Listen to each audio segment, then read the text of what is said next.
Call the May 10th meeting of the Board of Directors of Florida Housing Finance Corporation to order. And with that, Sheila, will you please take the roll? Ray Dubuque. Here. Ron Lieberman. Here. Mario Ficella. Preston Leifried. Here. Ken Lawson. Here. Natasha Bastian. Rainier Diaz de la Portilla. Here. Latasha Green Cobb. Present. Barney Smith.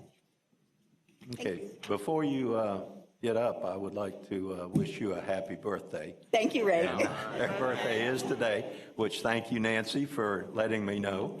So congratulations. We won't sing to you at your I request. appreciate that. Probably more than you realize you appreciate that. So. Live stream. Yeah. Okay. Before we get to the minutes, I would also like to congratulate Latasha. She has passed her bar exam. So congratulations. I know it took a lot of hard work, so thank you. All right. Before we get to minutes, are there any items on the agenda that need to be pulled or removed?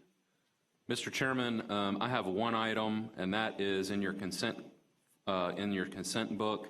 That is multifamily item sale B, and that is the development name is Venetian Walk 2. That is to be pulled from consideration. Okay. I have not heard from any other members if they have anything else that they would like to have pulled. Okay. Seeing no comments. All right. We will move on. You've been previously provided copies of the minutes. Do I have a motion on those minutes? So moved, Mr. Chairman. Have a second? Second. Have a motion and a second. Thank you. All in favor? Aye. Aye. Any opposed? Okay.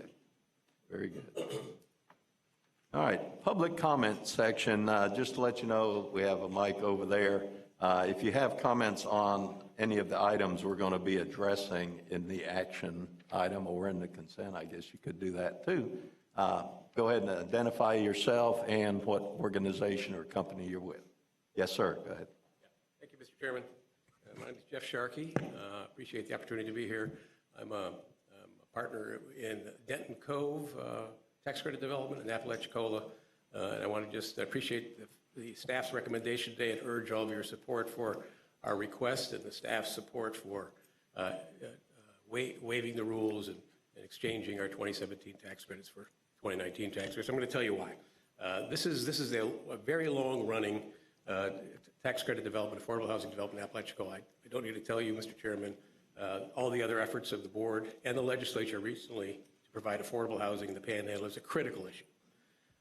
I'm going to give you just a quick snapshot on this project and again urge your support. This was a project that really began in Franklin County when Governor Scott declared an economic injury declaration with U.S. small business after the BP oil spill, the collapse of the oyster industry, and the overall downturn of the economy. Again, I think we all understand that. All state agencies went over there to help develop a long-term economic diversification plan. I talked my partner, who's probably very regretful of this, Jonathan Wolf, Wendover Housing Partners, said this would be a perfect place really to assist with this downturn in the economy. So we traveled to Apalachicola, talked to the school board and the city, who had a piece of property on an abandoned high school site, and they were very excited about this 52-unit, $11 million investment in a brand new facility for 60% AMI and below. Worked with both those local governments, submitted an application, and this goes back to 2013, 2014. I've got a 10-page timeline here, which I won't bore you with. Did not get funding. Small county deals are very difficult to do. Resubmitted with their support in 2014, was funded, complied with all the comprehensive plan requirements, architecturally beautiful, and as we moved forward toward the final approvals of the Planning and Zoning Committee, a group of retired citizens came out and did not want to have affordable housing in their neighborhood on this particular property. We, of course, challenged that. We went through it. We asked for a settlement. We tried to get this thing done. Long story short, we had to file a federal fair housing lawsuit, went to the federal courts, won that.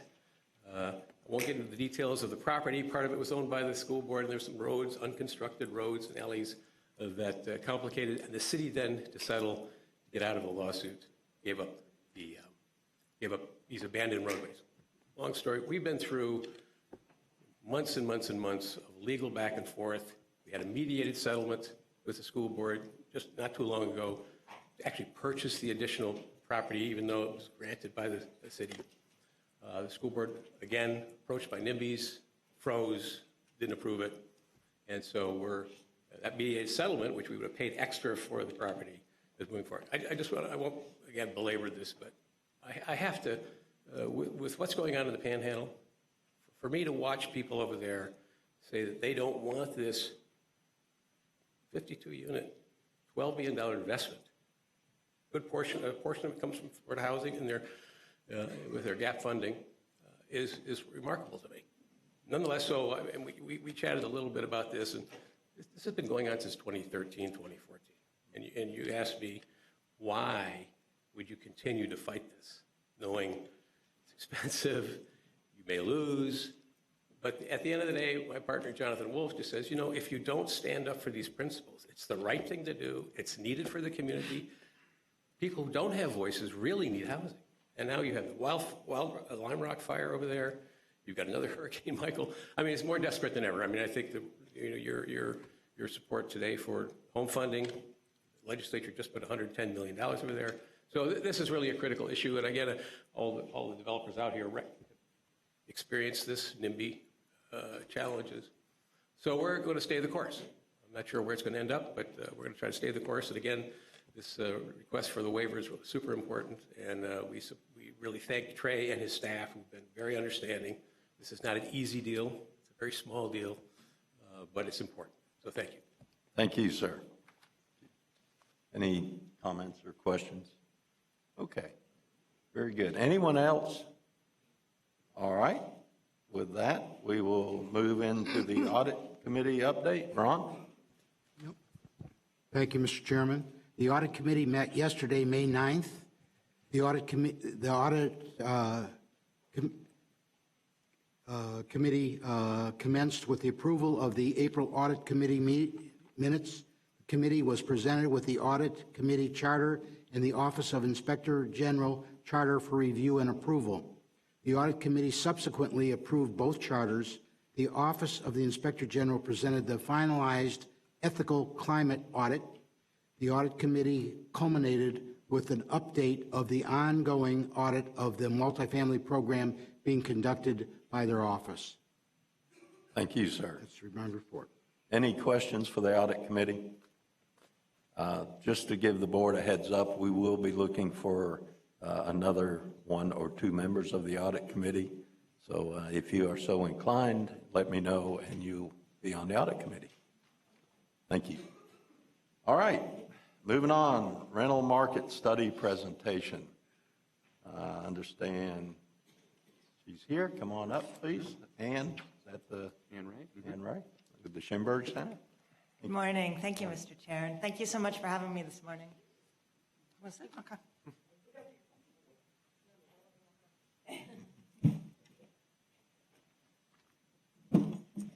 So my name's Ann Ray, and I'm the manager of the Florida Housing Data Clearinghouse at the Schimberg Center.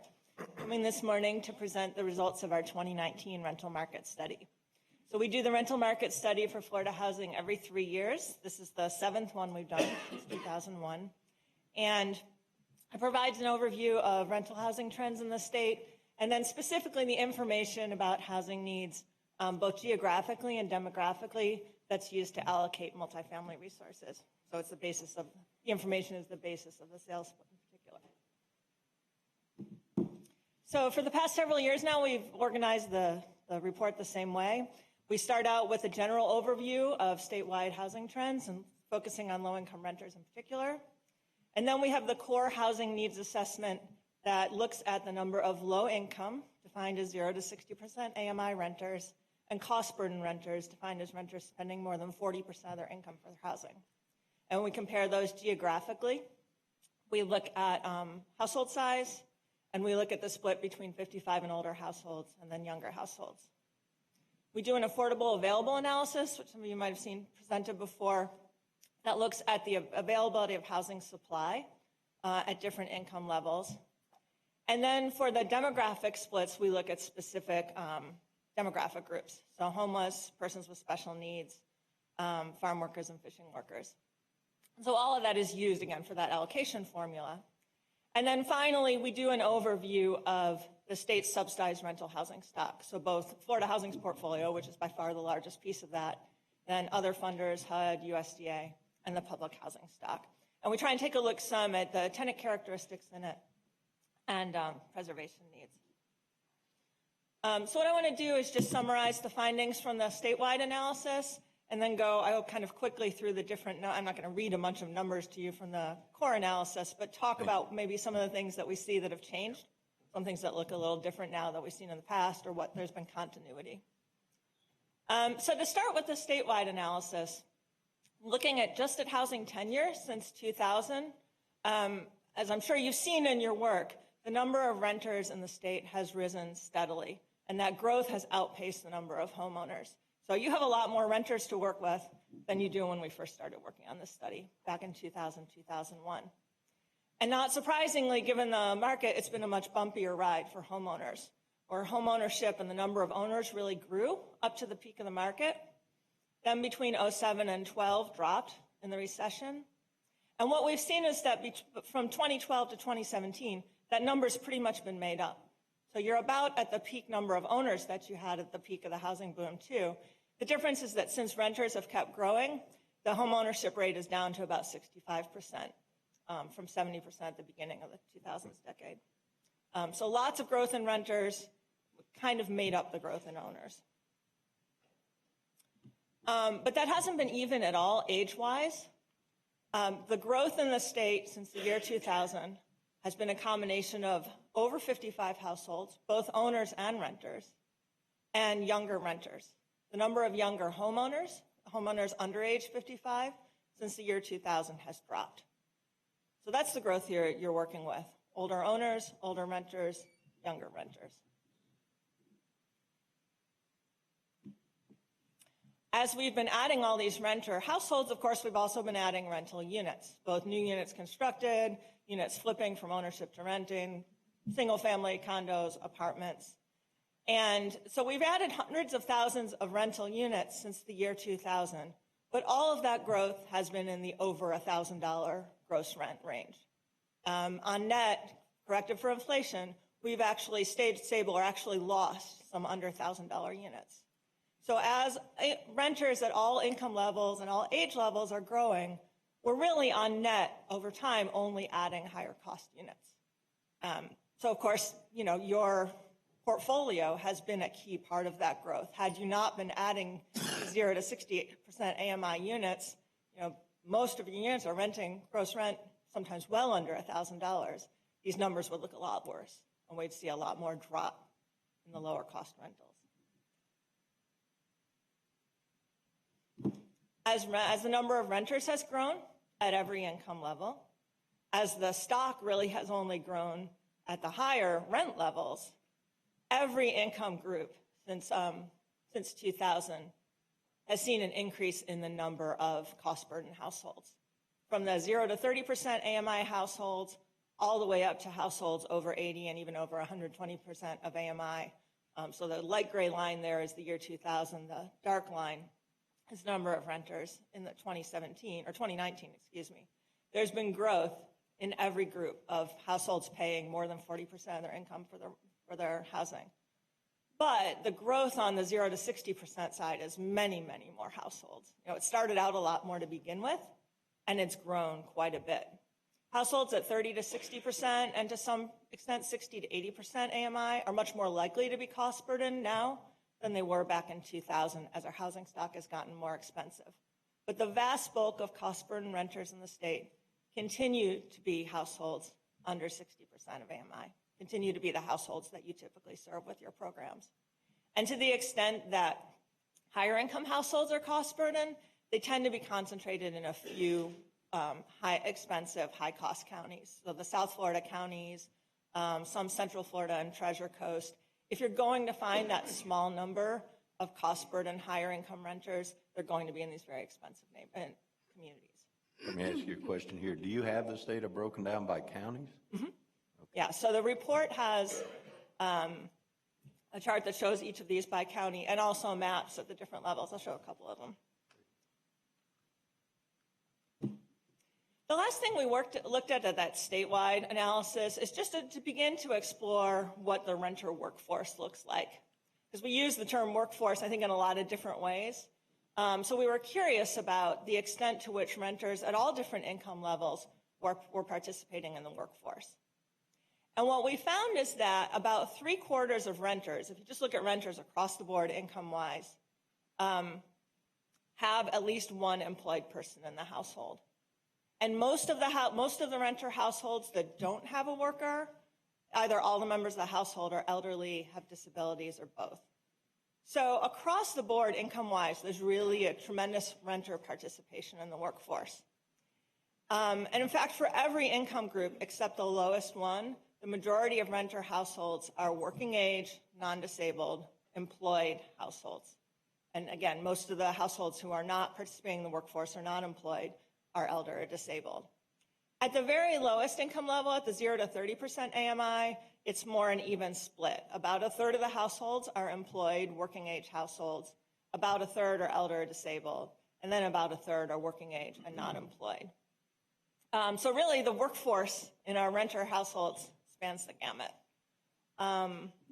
We also took a look at what the most common occupations were for renters, both at the 0 to 60% AMI level and then just renters across the board. The top 10 occupations for head of household and renter households. And those two lists, either the low-income renters or all renters, look pretty similar. For the most part, the most jobs that we're generating, or the most jobs where people are working if they're renting, are lower-paying service jobs: retail, cashiers, food service, cleaning services, health aides. And so, I encourage you, when you think about workforce housing, to think broadly. This is really who you're serving. And this is really who our rental housing stock serves in general.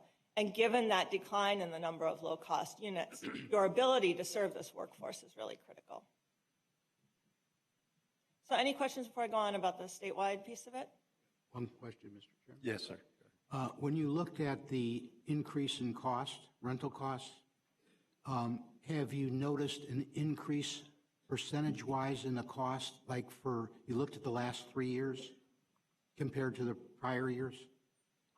So we've done it in a couple of different ways. So that one slide I showed you, this is the change in under 1,000 units, that's since 2000, so pretty broadly across the board. So the cost percentage increase, for example, the last year compared to, 3 years ago, would that percentage be substantially more in the cost? I mean, rental housing is going up so fast, the cost is going up so fast. I'm trying to figure out whether or not, next year the increase is going to even be substantially more and so on, because I know there's a shortage of rental housing. So we haven't looked, but we could, at that shorter period of time, but we could. Yeah, I'm just thinking those costs are going to substantially grow in the coming years. Mm-hmm. Yeah, we've not seen a break on that. Okay. All right, thank you. So moving on to the core needs assessment, the part we do every time.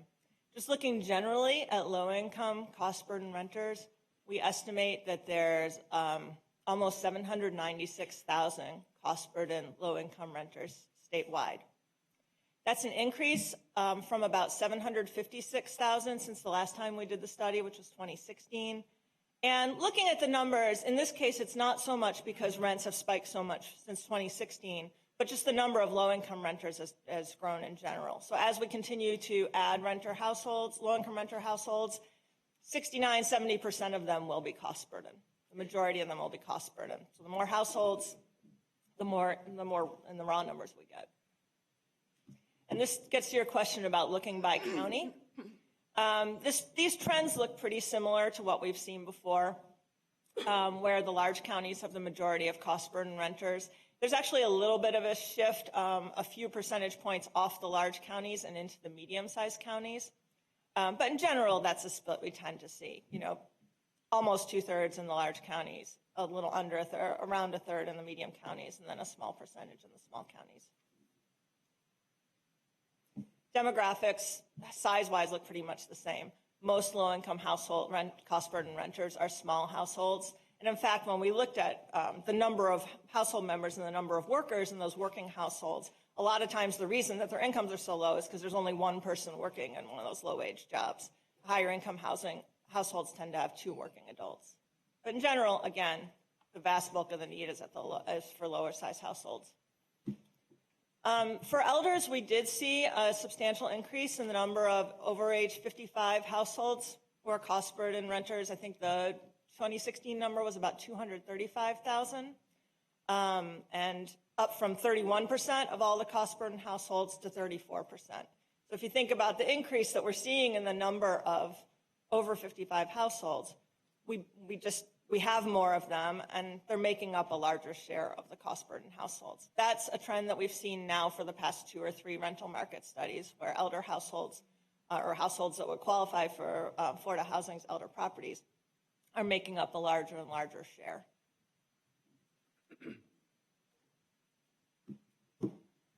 Looking at our analysis of affordable and available units, this is a comparison of the number of rental, this is a look at supply and how available the limited supply we have is to households who qualify for them income-wise. And so in this, we compare the number of units that are affordable if up to, say, 30% of AMI, or 50, or 60, or 80, with a rent no more than 30% of that top limit. So it's kind of like how you work your tax credit program, say, where you have to have somewhere, the rent can be anywhere up to 30% of a 60% AMI household. So we look at the total number of market rate and subsidized units that are affordable, and then take out the ones that are already occupied by higher income households, because low income households are competing with higher income households for a limited share of units, and then compare that to the number of renters in that group. So what's the gap between the renters and the supply of housing affordable and available to them? And what we find is that, so those boxes at the top are the number of renters up to different income limits. The whole bar is the number of affordable units, and the bottom part of the bar, that gray part, is the number of available units. So all the way up to 0 to 60% AMI, we just have an absolute deficit in supply of affordable units. There are more renter households out there than there are rental units that are renting an affordable rent for up to 60% AMI or less. And then at 80% AMI, we have enough affordable units to meet the need, but a lot of them are taken up by households over 80%. Remember that renting's increasing at all income groups, including higher income renters. So that competition means we still have a deficit. And then at 120% AMI, we start to reach parity between the supply and the demand. But this is an entire statewide look. So some places where there's really high need are kind of taking the bottom out, and other places where there's a surplus of affordable units make the picture look a little better.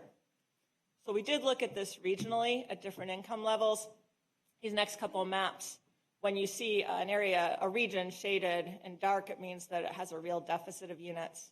The white ones are starting to reach parity, and later maps have some cross-hatched areas where we actually have a surplus of affordable and available units. And we found, and this is a consistent finding in Florida and elsewhere, that we have an absolute shortage of supply everywhere in the state for extremely low-income households at 0 to 30% AMI. I mean, that's just something the market does not produce. At 0 to 60% AMI, some areas of the state, some lower cost areas, start to get closer to an adequate supply. But all these areas that are shaded in, you still see that we have deficits throughout the state of units that are affordable and available up to 60% of AMI. Once we get up to 80%, though, that's where you start to see in many parts of the state there is, in fact, adequate supply of affordable and available units. And so I mentioned before that cost burden households at 80 and above really are concentrated in a few counties. That's because in most parts of the state, the supply really is adequate. Still, in some, particularly in the higher cost in counties in Southeast Florida, you continue to see the deficits even at that level. So, and I know I ran through that kind of fast. Many questions about the affordable available piece? It's, you know, these findings are very consistent with what we found in the past. Okay, and then getting to the demographic piece, just to talk about a few things that we see that look a little bit different maybe than we have in the past.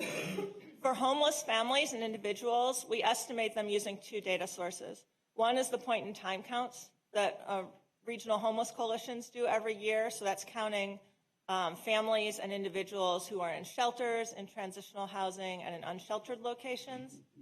And then we supplement that because the state has a broader definition of homelessness than HUD does. We supplement that with Department of Education data that counts students, and from that we estimate families and unaccompanied youth who are living doubled up, which is by far the most common way that homeless families are found in the state, or living in hotels and motels.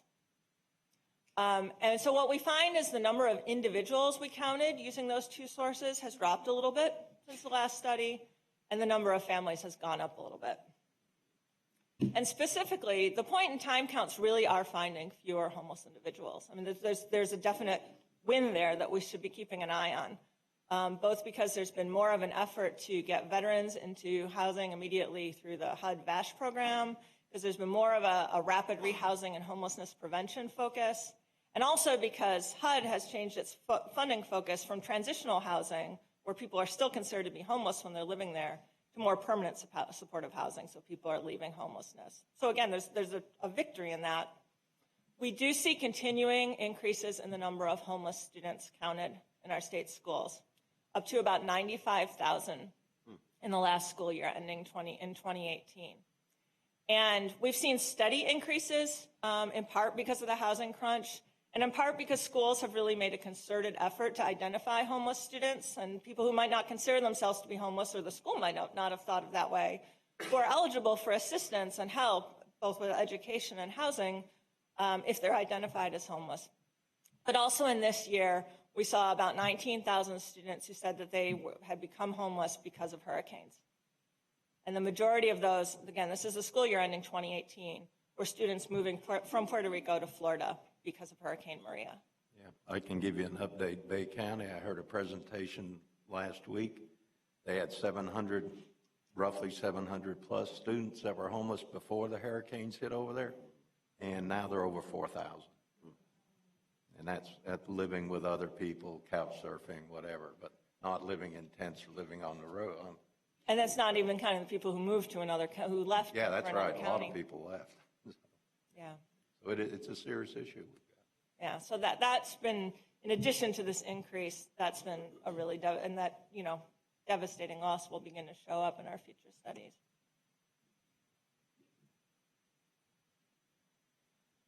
We count households that meet the statutory definition of a special needs household for the purpose of your programs, a combination of adults with disabilities who either need assistance with daily living activities or receiving benefits because of their disability, survivors of domestic violence, and youth aging out of foster care. And those numbers look very similar to what we found in the last rental market study. About 14% of the total need can be attributed to those three groups. You know, the incidence of disability in the households that you're serving is really high. And finally, the farm worker and fishing worker analysis. For farm workers, the numbers are similar to what we saw in the 2016 rental market study. I would say in the past two studies, the two trends that are different than what we found in the past. One is an increase in unaccompanied workers who are brought over through the H-2A visa program. So an increase in unaccompanied workers and a subsequent increase in the number of beds in migrant labor camps around the state. And then also the shift away from the citrus-producing counties and more into the counties where there's year-round farm work and nurseries, sugar, things like strawberries and tomato growing. And so that's where we see the highest needs. For commercial fishing workers, we did revise our methods this year. It's a small enough population that it's really hard to pick up with the data sources we were using before. And so we have an expanded number of fishing worker households, almost 1,200 of them, both by combining more occupational data and also looking more broadly, not only at fishing workers who are already renting their homes, but low-income households who might be in need of rental housing. So bringing that more into line with how we count farm workers. That's a higher number than what we had in the past. So any questions about the demographic numbers?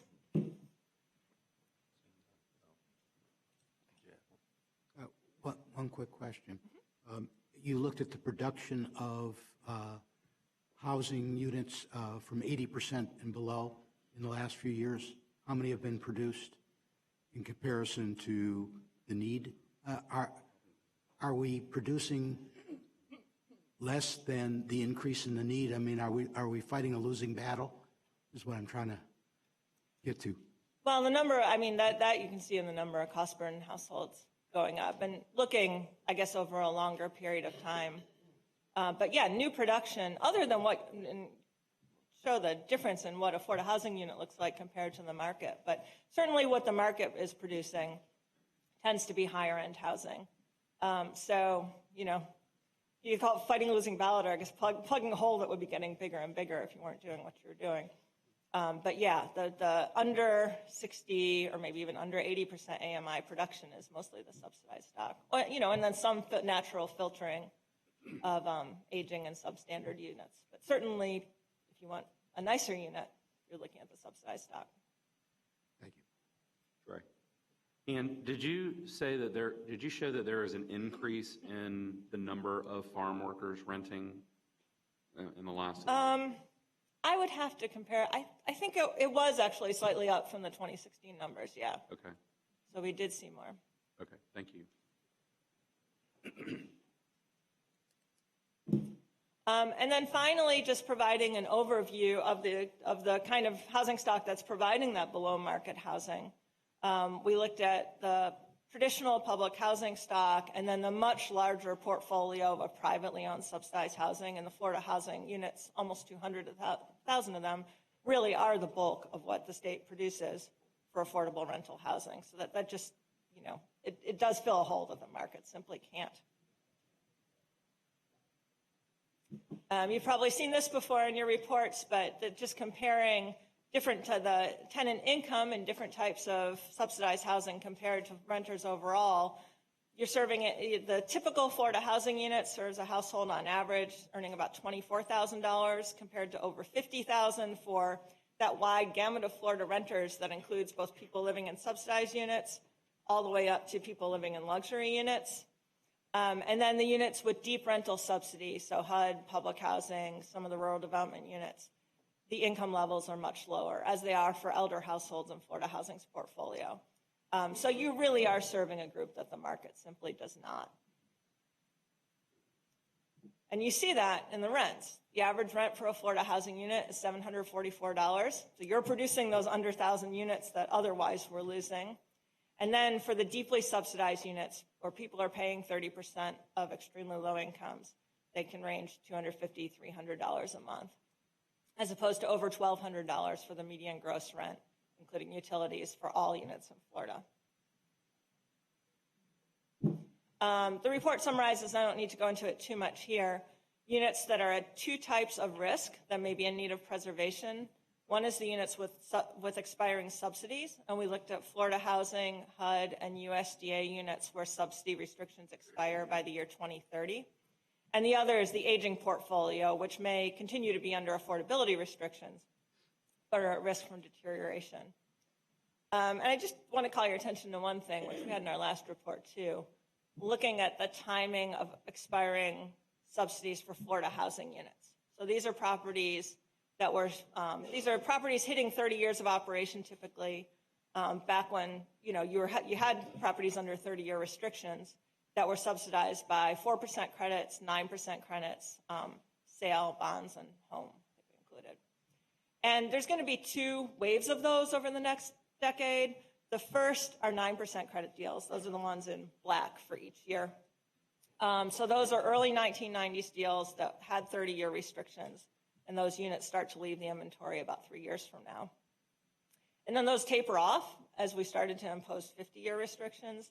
And the second set, those gray bars, are 4% credit deals that really start to expire in the late 2020s. And because a lot of them are still under 30-year restrictions, those losses we expect to go forward after 2030.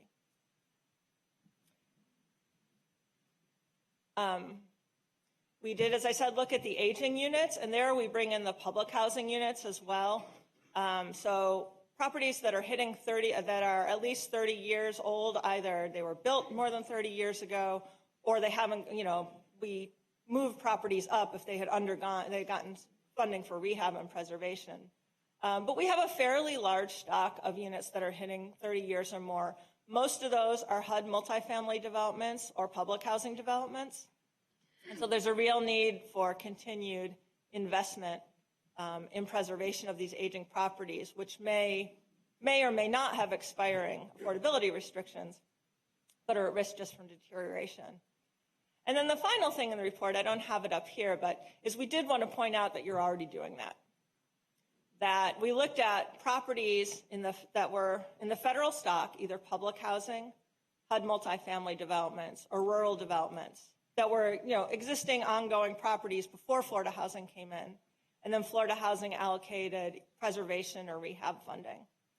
And you all have been involved in, I think there were 211 properties that we identified, about 22,000 units of federally subsidized housing where Florida Housing has made substantial rehab investment. And again, if you think about, the income and rent graphs I was showing, these are the units for extremely low-income households. Average income, $12,000, $13,000, $14,000 a year. Average rent around $250 or $300. About half of them are elder occupied. So your investments in preservation have really served to preserve a stock that's serving, if you think back through the presentation, everything where there was the deepest need, the extremely low-income households, the growing group of elder households, and the lowest income households, that's what these preservation dollars have gone to. So there's an accomplishment there that I think you all want to acknowledge. So questions about the supply or the report in general? Any questions? Seeing none? Is that it? Okay. Thank you very much. Thank Now, you. Let me just ask, this report is provided to who? Who else gets it other than us? Well, I believe we're publishing it on our website, and we'll be. It's On there actually today. posted today for everybody to take a look at, and we'll be sharing it with our policy colleagues in the legislature and with the governor's office. Good. Very good. Thank you. Thank you very much. Very in-depth. I would like to ask the board and the staff's maybe indulgence. We have a board member that's going to have to leave a little early. I would really like to have that board member vote on some of the action items. Sure.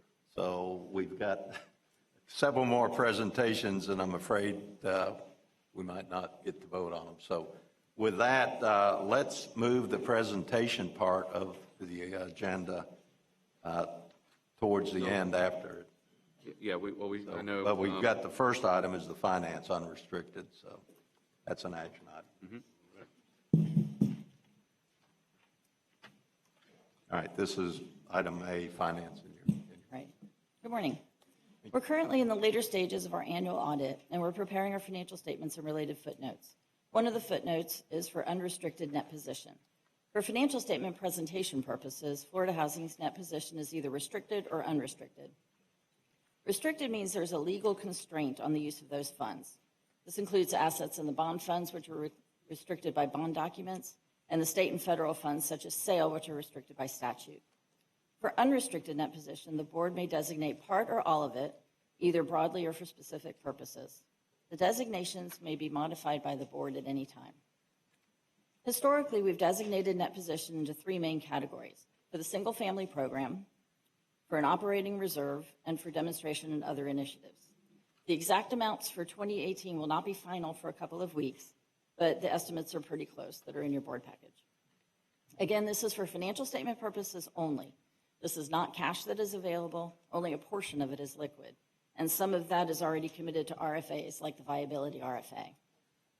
So staff recommends that the board approve the designation categories of unrestricted net position as follows: single-family programs, $3.7 million, dedicated reserve for operations, $48 million, and the remaining balance for demonstration and other initiatives. Okay, thank you, Angie. Do I have a motion? Second. I have a motion. You got who made the motion? Okay. Discussion? Seeing none, all in favor? Aye. Any opposed? Okay, thank you, Angie. Great job. Congratulations again on. Thank She's our new CFO, if you didn't know it. Yeah, this is our first meeting as CFO. Yeah. Congratulations. We will never be this easy on you again. We should have asked her more questions. That's right. Okay, let's jump into the legal side of it, and we'll do the presentations towards the end. You're going to do all three of the items? Nancy also has the hurricane recovery programs we can do. Since Hugh's already here, we'll go to Nancy after that. Okay. Mr. Chairman, if that works. All right. As a- Is that an action item? Yes. Okay, go ahead. Good morning. First item on the legal agenda is the case of Keys Affordable Development for LLC versus Florida Housing, case number 2019-029BP. In this case, Keys Affordable applied for sale funding under RFA 2019-110. That's the Workforce and Hurricane Recovery RFA for Monroe County. During scoring, the review committee deemed this application ineligible because it set aside 50% of its units at 60% AMI as opposed to the required 45%. Keys Affordable protested this decision, and after some settlement discussions, staff now agrees with Keys Affordable that its response to that part of the RFA was reasonable given the way the instructions were written. In lieu of litigation, the parties here have entered into a consent agreement providing that Keys Affordable is eligible and will receive funding. This action, if you approve it, will not displace any other applicants under this RFA. Staff recommendation is to adopt the consent agreement and issue a final order accordingly. Okay, thank you, Hugh. Do I have a motion? Motion to accept staff recommendation. Second. And we have a second. Any discussion or questions for you? Seeing none, all in favor? Aye. Any opposed? Okay, thank you. Thank you. Item B on the legal agenda is the rule waiver petition from Denton Cove, case number 2019-038BW. Dr. Sharkey has already given some history on this, so I'll just try to fill in the details. As you know, this development was originally awarded housing credits in 2014 to build the development in Apalachicola, Florida, known as Denton Cove. They also got a viability loan in 2018. This development was originally scheduled to be placed in service December 31st, 2018. Due to ongoing litigation with the local government, both with the city and then later with the school board, the board granted Denton Cove a rule waiver and a credit swap in December of 2017, which moved the place in service date to the end of 2019. Unfortunately, continuing litigation with the local government imposed further delays in closing on the property, and Denton Cove then requested relief under Revenue Procedure 2014-49, which can be granted at the staff level. Staff, as a result, extended the placed in service date this time to December 31st, 2020. Currently, Denton Cove is involved with yet another round of litigation, this time with the school board who owns the property. This litigation is proceeding along. In fact, I think there was a preliminary matter yesterday right across the street here at the courthouse and another one going on this morning while we sit here. They believe that at this point they are not going to be able to resolve this amicably with the school board, at least not at this point, and they plan on going to trial. That trial is expected to be scheduled sometime later this summer. Based on all of this, Denton Cove is asking for a second rule waiver and credit swap to exchange its 2017 credits for an allocation of 2019 credits, which would effectively extend the place in service date to December 31st, 2021. Staff recommends that the board grant this request for a rule waiver. So move. Okay, do I have a second? Second. I have a motion and a second. Any further discussion? Seeing none, all in favor? Aye. Any opposed? Okay, thank you. The third and last item on your legal agenda this morning is SP Terrace, SP South, SP Lake, SP Forest, SP Landing, and Southport Development in general versus Florida Housing Finance Corporation, case number 2019-033BP. This case arises from RFA 2018-116, that is the sale bond and 4% housing credit funding RFA. These collective petitioners filed protests regarding the scoring of the Arbor Manor Phase 1 application, and also pointed out that another application from WRDG T3B should be ineligible because it had already accepted funding for the same development under another RFA, the Large 6 Housing Credit RFA. Regarding Arbor Manor, the specific allegation was that it was ineligible because it failed to select enough mandatory green building features. After reviewing the application and scoring, staff determined that the petitioners were correct. That application did not select enough mandatory green features and should not have been scored as eligible. Arbor Manor has agreed not to challenge the scoring change. Also, WRDG has acknowledged that it is ineligible due to its already being funded in another RFA. As all of the parties in this case agree on the disposition, they have entered into a consent agreement that's presented to you today to vote on. This agreement acknowledges the eligibility of Arbor Manor and WRDG and then awards funding under the terms of the RFA to SP Lake, SP Forest, and SP Terrace. This ranking also displaces another Southport application from funding SP West. Southport agrees with that and is fine with that. So the staff recommendation is to adopt the consent agreement and to issue a final order accordingly. Okay, do I have a motion? So moved. Second. Do I have a second? Second. All right, Ron, second. Any discussion or questions? Seeing none, all in favor? Aye. Aye. Any opposed? Okay. All right, thank you, Hugh. Thank you. Nancy, I'm sorry, I looked at there and I saw hurricane and I got it confused with the update to the hurricane that I guess Laura's going to do later. Good morning. Morning. Just to make sure everybody's looking at the right board item, there was a board item in your board book. We're not taking that one up. There is a supplement that we sent to you and should be on your desk that is an update based on what the legislature finally concluded with the language that we now have to work with for our hurricane program. So thanks for bearing with us. The original item was our best guess as to how this year's legislative session was going to play out regarding hurricane funding. But in the end, the implementing language that the legislature adopted caused us to change our direction a bit. Our legislative presentation, which I think Stephanie will do later, she'll talk about this, but we're here first, so we'll talk about it first. The legislature has appropriated $65 million for a SHIP-like hurricane housing recovery program and $50 million for a SAIL-like rental recovery loan program. As indicated in your board write-up, these two programs were authorized and funded on a one-time basis back in 04-05 to deal with the plethora of storms that went through the state, and they were very successful. So this year's legislature saw that infrastructure as something to build on for this one-time funding.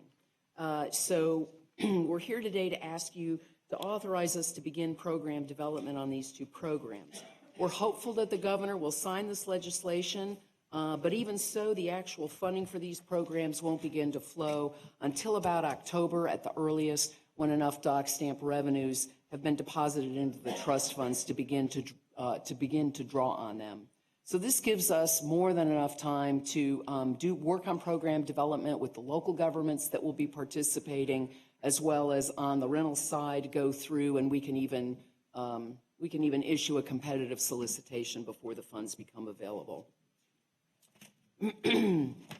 Just very quickly, while the legislative language provides general parameters for the distribution of funds, staff has considered the options for the administration of the funds that will both adhere to the legislative proviso and also provide for the most timely use of the funds.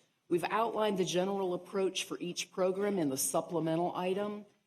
Real quickly, on the local government HHRP side, which will, as I said, be set up through the SHIP infrastructure, We're now working with the most recent FEMA damage data, which came to us in about mid-April, to formulate the allocation to the local governments. The proposed allocation will be presented to you at our June board meeting for your approval, and that, of course, is always subject to the state budget being approved. We're working already on a template for local government hurricane housing funding agreement that would be signed with each local government that would provide guidelines to the eligible local governments as to how the funds would be expended. Again, this will be a ship-like approach. We will conduct a public workshop. We're looking to do that in maybe a little over west so that we can bring our local partners in and sit down and really talk about how this would work and get their ideas before we finalize this. And then, of course, we would execute the funding agreements with each eligible local government. On the rental side, and if you have questions, Marissa's up here to answer them.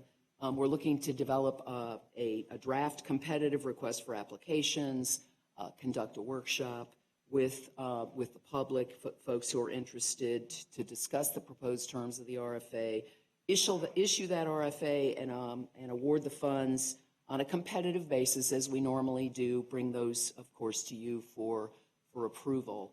We've provided timelines for each of these programs, updated timelines based on the legislative language. So we're here now to ask that you allow staff to proceed with program development to include a local government hurricane housing funding agreement for HHRP and an RFA for RRLP, and take necessary steps as detailed above to allocate the funds.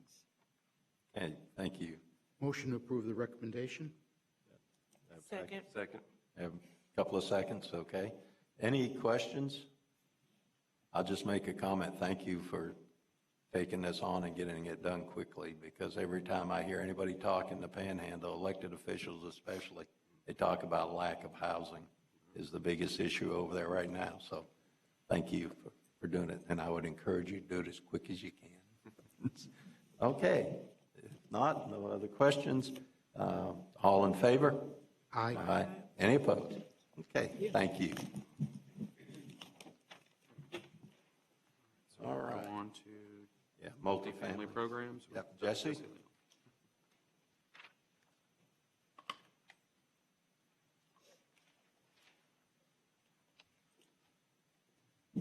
Welcome, Jesse. I think, is this the first time you've sat before us also? My first time. There you go. We won't be as easy on you as we were, Angie. Go ahead. Well, good morning. My name is Jesse Leon, and I'm the Director of Multifamily Development. In your board packet, you have two action items, multifamily programs, action items A and B. Given that both involve the same grantee with the same facts, and the only difference is the grant amount and the development names, the presentation will apply to both action items. However, the vote will be done independently of each other. The development names are Bessie Dix Residential Community Group Home and Flora Residential Community Group Home. The applicant borrower is Human Development Center, Inc. The grant amounts are $72,000 for Bessie Dix and $69,000 for Flora. Their location is in Hillsborough County. The set-asides for these two are 33% at 40% AMI and 67% at 60% AMI. The demographic is persons with developmental disabilities, and the number of units for each is that each serves 6 residents. The development category is for rehabilitation, retrofit for community residential homes. On February 28, 2014, Florida Housing issued Request for Applications, RFA 2014-105, financing to build or rehabilitate smaller permanent supportive housing properties for persons with developmental disabilities. On April 25, 2014, the board approved the final scores and recommendations for the RFA and directed staff to proceed with all necessary credit underwriting activities. The applicants entered credit underwriting on May 2, 2014. On November 25, 2014, the corporation received a positive recommendation from the credit underwriter for a grant in the amount of $72,000 for Bessie Dix Residential Community Home and $69,400 for Flora Residential Community Group Home. On December 12, 2014, the board approved the final credit underwriting reports and directed staff to proceed with the issuance of the firm commitment letters and closing activities. The credit underwriting reports included the following as a condition to issuance of grant funding for the construction financing of the developments: receipt of building permits and any other necessary approvals. An acceptable alternative to this requirement is receipt and satisfactory review of a letter from the local permitting and approval authority stating that the above referenced permits and approvals will be issued upon receipt of applicable fees with no other conditions. If the letter is provided, copies of all permits will be required as a condition of the first post-closing draw. On December 17, 2014, staff issued firm commitment letters. Subsequently, on July 22, 2015, restrictive covenant and grant agreements, Exhibits A and E in your package, were recorded in Hillsborough County. On August 5, 2015, the applicant submitted draw requests for $10,227.50 for Bessie Dix Community Residential Group Home and $7,036.50 for Flora Residential Community Group Home. Amaranat and Florida Housing approved the draws in error prior to the developments obtaining the necessary permits. Amaranat notified the applicant of the error and advised the applicant that no further draw request would be approved until the necessary permits were obtained and submitted to Amaranat.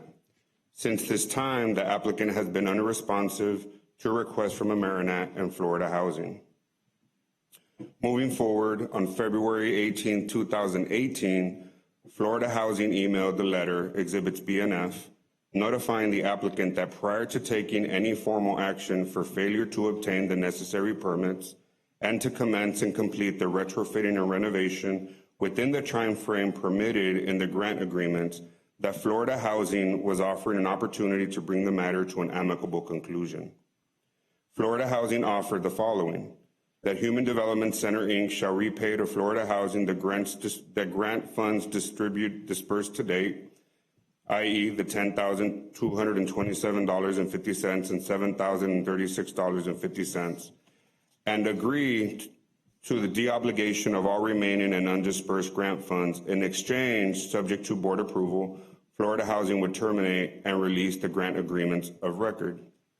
On March 15, 2019, Human Development Center, Inc. responded with the letter, Exhibit C and G, stating that all previous issues were resolved, permits had been approved, and deposits paid to the general contractor. They indicated that they were ready to start construction and requested Florida Housing allow them to move forward with the developments. On March 29, 2019, Florida Housing responded via email, Exhibits D and H, requesting the applicant appear before the board at its May 10, 2019 board meeting today to discuss the lengthy delays and lack of substantive details or appropriate documentation in response to multiple requests.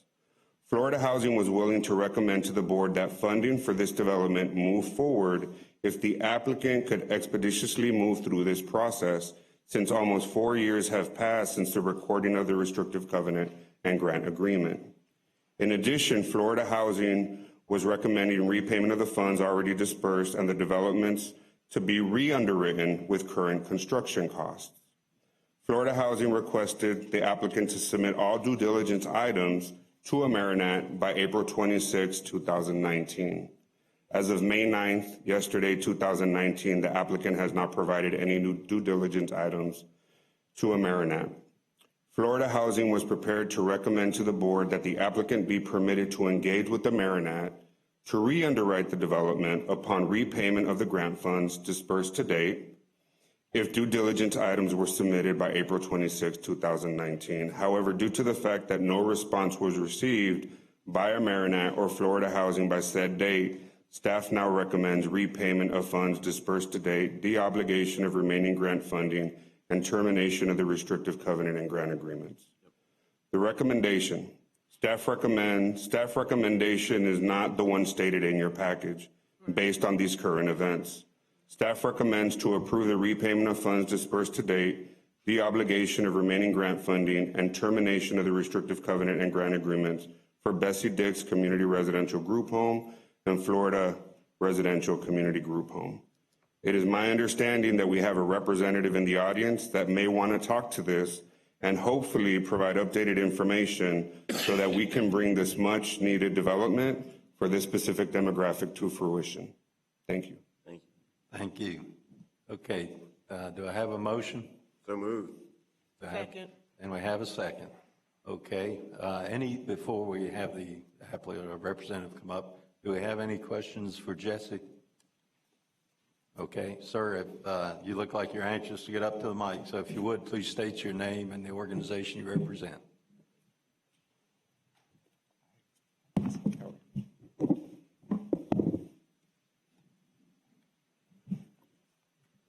Good morning. I'm Adam Bild. With Bild Law, I represent the Human Development Center. My firm represents post-disaster and development issues, mostly for large commercial corporations and industries as pro bono service and reduced fee service. We also provide services in this area to nonprofits. Over the years, it's become a passion of mine and my firm. Human Development Center is one of the first such activities we took. This is our first grant. And as a small bit of background, I think a lot of what Jesse spoke to has been some communication issues with my client. There's also been a board change, a standard board change with the Human Development Center. This is a very, very important service that they offer to the community. It's not just the high-risk people that have behavioral and development issues that would otherwise be in probably improper institutions, but the people serviced by these homes are particularly high risk. They're labeled as the highest level of behavioral issues, and it is very difficult to find placement or qualified representatives, honestly, for people with this type of condition. It's an extremely meritorious group. I am honored to work with them. I will address some of the points briefly that were brought up, and then perhaps some questions, if that's acceptable to the board. Yes, go ahead. First and foremost, 4 years ago when this was issued, I was a part of that process. There were initial issues with the city commissioner. The two homes that this development affects is on county property. The homes were owned by the county and developed by the county and actually provided a similar, although different, function. These homes, when the county shut them down, they've had a few attempted developments. My client came in many years ago, provided services, and ultimately were granted a 99-year lease to continue to perform the good services they do. It's a $1 a year lease. When this grant was applied for, one of the major reasons is because the group homes were originally built as 4 bedrooms. It's very difficult, especially with this type of client, to have people bunk in rooms. And so one of our primary goals was to have individual rooms for all the people in these particular homes, and also to improve accessibility. It was a great idea. It's simple sounding, but we learned very quickly, even in developing with the grant and the modification of lease with the county, that there were some difficulties. This involved a lot of meetings with the county, a presentation in front of the county commissioners, ultimately making it onto their consent agreement because the lease terms, the 99-year lease I mentioned, had to be modified. That took quite a bit of negotiation, and also the county really doesn't do things like this anymore. It's a great program, but unfortunately it's not something they continue in this manner. So there were some people in the county that wanted to modify this and bring it to today's specs. There were people who ultimately granted this. My office is actually the office that filed that modification on behalf of Florida Housing. We were working very well together, and it transitioned to permitting at that point. permitting was delayed. There was a mention that there were two conditions under which either the issuance of a building permit or indication from the county. I believe part of the confusion there was based off of the consent items from the county, and that's why some money was distributed. I'm not sure that that was in error, but I don't think it's a pertinent point to today's meeting. My client did begin the permitting process. It's been very difficult. We have literally spoken with every department at the county. This includes the development services, lease administration, real estate services, facility services, survey, water, sewer, roof and water runoff, engineering, parking engineering, planning, zoning, and ultimately last year permitting. One of the reasons this was so involved is because when the county developed this large plat of land, it was their property, and they didn't do what they usually make developers do, which is survey, tie into the county resources, be on the maps. They did not think that we had water services. They did not think we had sewer services. They did not think we had utilities. They were. In fact, we paid bills on them to the county. The county just didn't have it on their maps because they never surveyed them in. We have had all this work done, most of it at very reduced rates or pro bono from some of the engineers and surveyors that my firm deals with developers. Again, I'll repeat, I think the inaction has not been the issue, in my opinion, from my client's side. Communication has been. I've been aware about once a year of questions from either Marinat or Florida Housing. There are various people that I have spoken with. We have provided about once a year updates. I did not get a copy of the March letter of last year, but my office did receive notification and question regarding the further action. And we actually engaged a specialist that I become aware of, someone that used to work for ADP, so very familiar in this area. He's retired, but he worked in permit expediting and worked with the county. We were able to engage him in March. Apparently this was not communicated, I've learned the last few weeks. But despite all of these issues, despite having to prove that we're actually served by the county, that we're platted, that these are in some ways existing non-conforming uses, but that are acceptable under agreement with the county, actually demanded under agreement, because these homes in this form, with our lease and with the modification that was filed, can only be used for this purpose. So the county greatly recognizes at this point the importance of this. But we were able to have surveys. Even though these are small additions, we had to engage an environmental engineer. It's many acres of property, but we had to show what would happen to the runoff of 500 square feet of additional building per building. We had to make swales and do some water treatment facilities, parking upgrades, a lot. We've engaged donors who've helped pay for the additional services. The money that was advanced was committed to the builder. Through all of this, I think most importantly, by the time the last letter was received, we had received permitting and construction had begun. I do have some photos I could approach, I could pass. I'm sorry I didn't have an overhead. You can hand them to Jesse. Okay. Thank you, Jesse.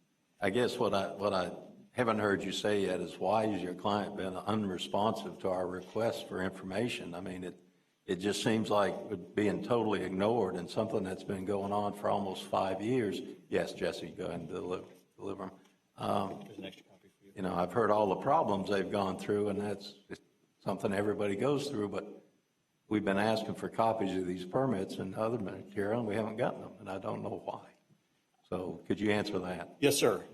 I personally have had communication beginning in May of 2015, March of 2016, March of 2017, October of 2017, and then recently after my office received notification of this issue. I've attempted to answer when these items have elevated. I am not sure why those communications are not in this time frame. I can tell you that after the MOL was filed, We had no idea that this would be 4 years of work, but we knew it would be work because the county told us about some of these issues. And I had spoke with a few individuals at the time, Robert Pierce and Hugh Brown, during the MOL process. And I did advise at that time we expected substantial delay. And one, there is communication that does state the delayed start date should not be a problem under any circumstance. They have requested updates. When those have come to my office, I have elevated them. There is a board change at the HDC. There's people who weren't, even the director wasn't a part of this program when it began.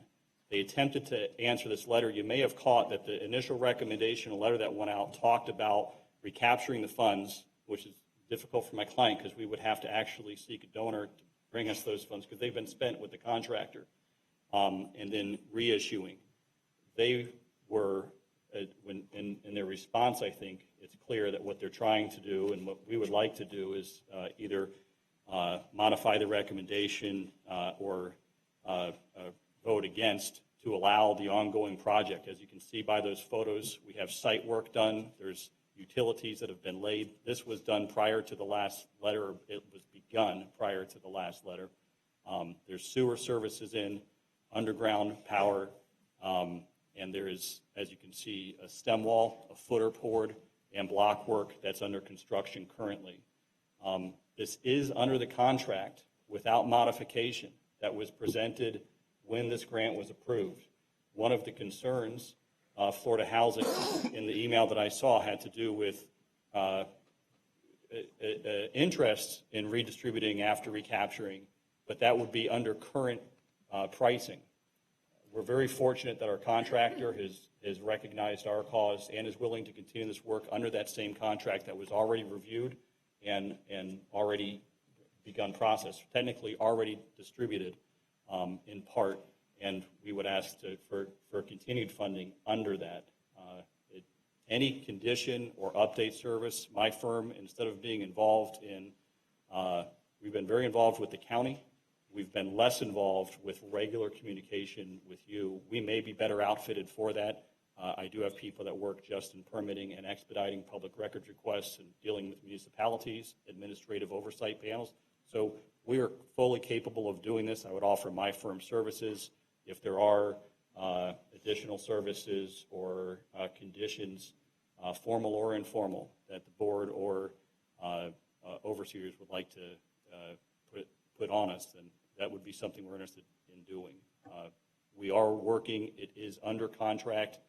I think the technical default is a non-issue due to the pre-development, pre-distribution of funds, and the communication, what little it was that I did have.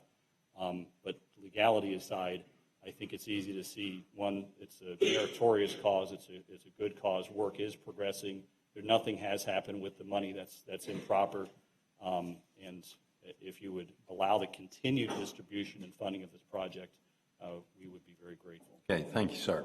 Thank you. All right. Would you like to restate the motion that we've, so that we're back on track of what we're actually going to vote on? I would, in light of all the new information we've received. No, we gotta either so how do I vote do this? yay or nay on the motion we have, and then we can do something else or whatever. So what is the motion that? So the motion, based on the recommendation that is provided here, is not the one stated in your package based on the current events. Do I have the ability to recommend that we not recapture? After we vote on the motion that's been put on the floor and seconded. Got it.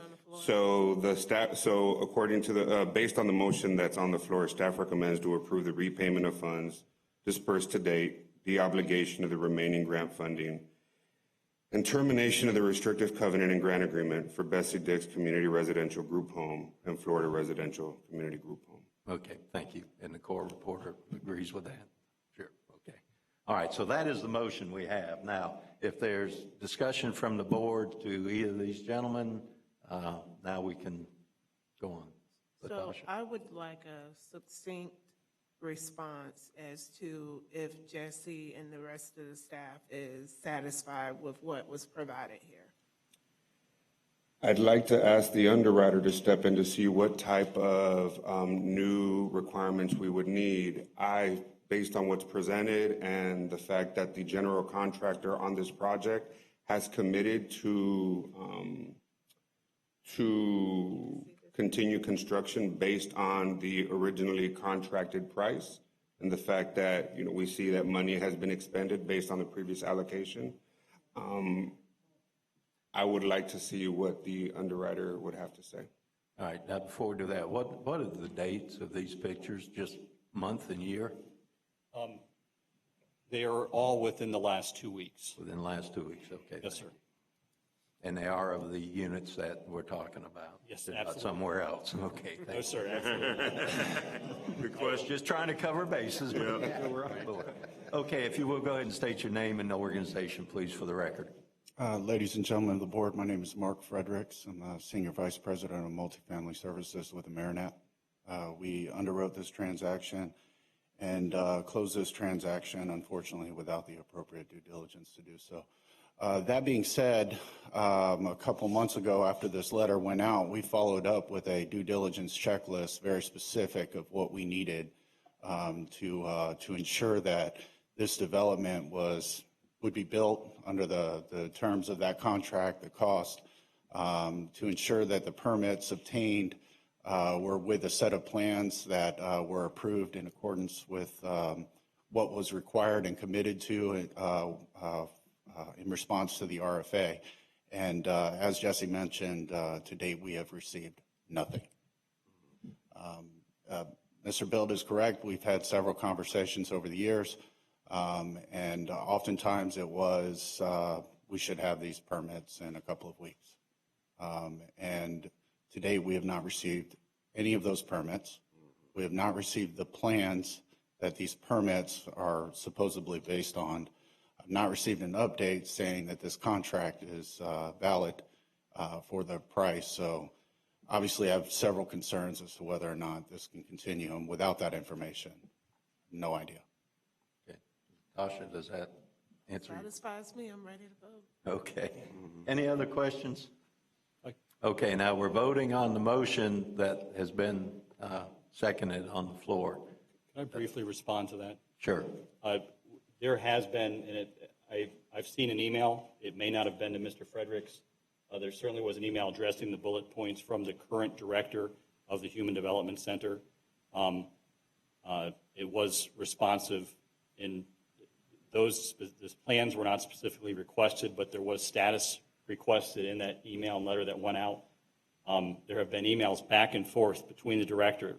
I think it's inaccurate to say that has been non-responsive. They did specifically state that the contractor had committed. I have personally seen that email.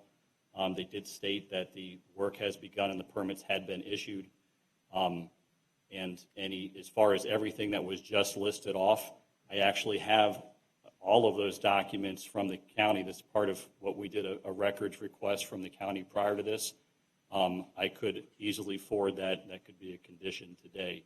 That's something that we can certainly resolve before the end of business today. Okay, thanks, sir. Trey has a question, then Kristen.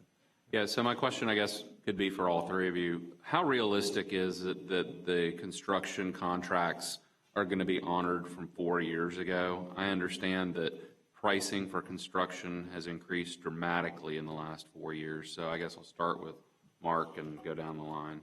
That was certainly a concern immediately upon whether or not we could proceed because, as you said, we've seen construction prices continue to increase. How realistic it is was a concern, and that's why I asked for specific information, an updated contract, even some kind of letter saying we'll honor the contract in place. And, while there may have been statements made, I've not received anything to confirm that. Thanks. Jesse, do you have any thoughts? I agree with Mark. I haven't received any of the information nor confirmation that the general contractor would support the original construction costs. I have seen in previous professional experiences where a general contractor would donate time and material for a specific cause, So it's definitely not unrealistic. I believe if that could be provided and the other details in which Mark, the underwriters would be comfortable to move forward, I think it is possible. Mr. Bill? I would simply add that if there is concern in this area, if we could table the item to next month. I was brought in for next month's meeting. I was brought in about 2 weeks ago to address some of these things. I will add something that hasn't been stated before. In the initial response last month from the director, there was a question as to whether legal counsel, myself, who'd been involved before, should be involved. And there was no indication as such. And that was under a recapture. They were not seeking recapture, obviously. But all of these issues, I would be happy to provide an affidavit from the contractor. I have personally spoken with this contractor. We do have a valid contract with the contractor for what that's worth with any contractor, but he's outperforming services. If there is an issue with that, that is something that I handle, my firm handles on a regular basis that we could certainly address. But I would be happy to provide a renewed agreement if that's requested under the exact same terms, or perhaps more appropriately, an addendum or an affidavit stating the continued terms of that contract. And I'd be happy to provide that before next month's board meeting if that's something you're Thank you. Kristen? Can we add conditions to this vote, or do we just have to vote? Just vote on the motion as stated. That's what we have to do. I mean, depending on what the outcome is, then there are other options, but yeah, the motion that's on the floor is what we have to vote on. Okay, any other questions? Okay, well, I have a motion. Do we need to repeat it? Does everybody remember what it was? Probably going to need a roll call vote on that. Well, let's see first what happens. All in favor of the motion, say aye. Okay. All opposed to the motion, say aye. Aye. Okay. You did vote, right, Latasha? You didn't vote? Okay. Then we do need a roll call. Please call the roll on the vote. That's if it's not all in favor, all against, we set procedures, we do a roll call. Ray Dubuque, No. Ron Lieberman, No. Preston Lyfried, No. Ken Lawson, No. Renier Diaz de la Portilla, No. Latasha Green Cobb. Yes. Okay. All right, thank you. Appreciate that. All right, so the motion fails. And is there another option staff would like to propose? I think you were trying to before I told you you couldn't, but go ahead. In light of the new information, I recommend that the underwriter and the grantee revisit all the updated requirements that are necessary to move this deal forward so that we can see this much-needed development deal to fruition. Can we throw some specifics in there? Let's go ahead and kind of get a motion approved, and then we can amend it if so needed. Okay, so we do have a motion. Or have a recommendation? Do I have a motion? What's the new motion? There's no motion yet. Basically, we put it on hold for a month or so. Okay. I think With timelines. well, yeah, with time limits. Mr. Chair, Yes. if the documents are not here by next month, then, Well, let's get a motion in a second, then no, we'll I'm discuss asking, it. is that a part of the motion? Will that be a part of it? I'd like for that to be. Will you amend that recommendation? We don't have a motion Recommendation to include the timelines required for the information. by next month. And question, do you have time to review between now and next month? If it's provided in a timely manner, we could review to make a determination as to whether or not it would be appropriate to proceed with. But to actually have our construction consultant review the permitted set of plans and give an opinion on and review all of that due diligence to make a fully positive recommendation, probably not. But you know, to be able to, you know, give you an update to say, hey, we've received this information and it looks like something that we can proceed with, certainly. If we receive that, say, in the next week for the next board meeting, maybe. You know, having seen nothing I don't know the shape of that information. So. Let's go ahead and have a motion. Somebody make the motion. We're kind of getting out of line on when our. So moved. So we have a motion, and that was with the updated timeline. Thank you. Do I have a second? Second. All right, good. We have a motion, and a second. Now if there's more questions or stuff, and basically the motion is we're going to defer until next month if we get all the information. Mr. Chair, Yes. I have a question. Yes. I would like to know what time limit do you think your construction expert would need? They're rather busy right now. I would say at least a few weeks, just to work this into their current schedule and provide an appropriate opinion. Well, it's been stated that all the information is available, so it shouldn't be a problem to get it to you like Monday. I would think. I mean, you can scan stuff now and send it electronically. It's very easy. So, Sir. Other questions? Yes. Yeah, based on what you said, when can you get the information to the underwriter? I mean, realistically, including the emails and everything you documented, you say you have. We can get to the underwriter to make a determination about this project. So I believe what we're asking for are the issued plan set from the county that's been approved by their review and fire. And are we adding to that, because I offered an affidavit from the contractor that he is still honoring the 4-year contract that was presented for review prior? Are those just so I understand what I'm providing? I would answer I would that. the list from the underwriter. Yeah.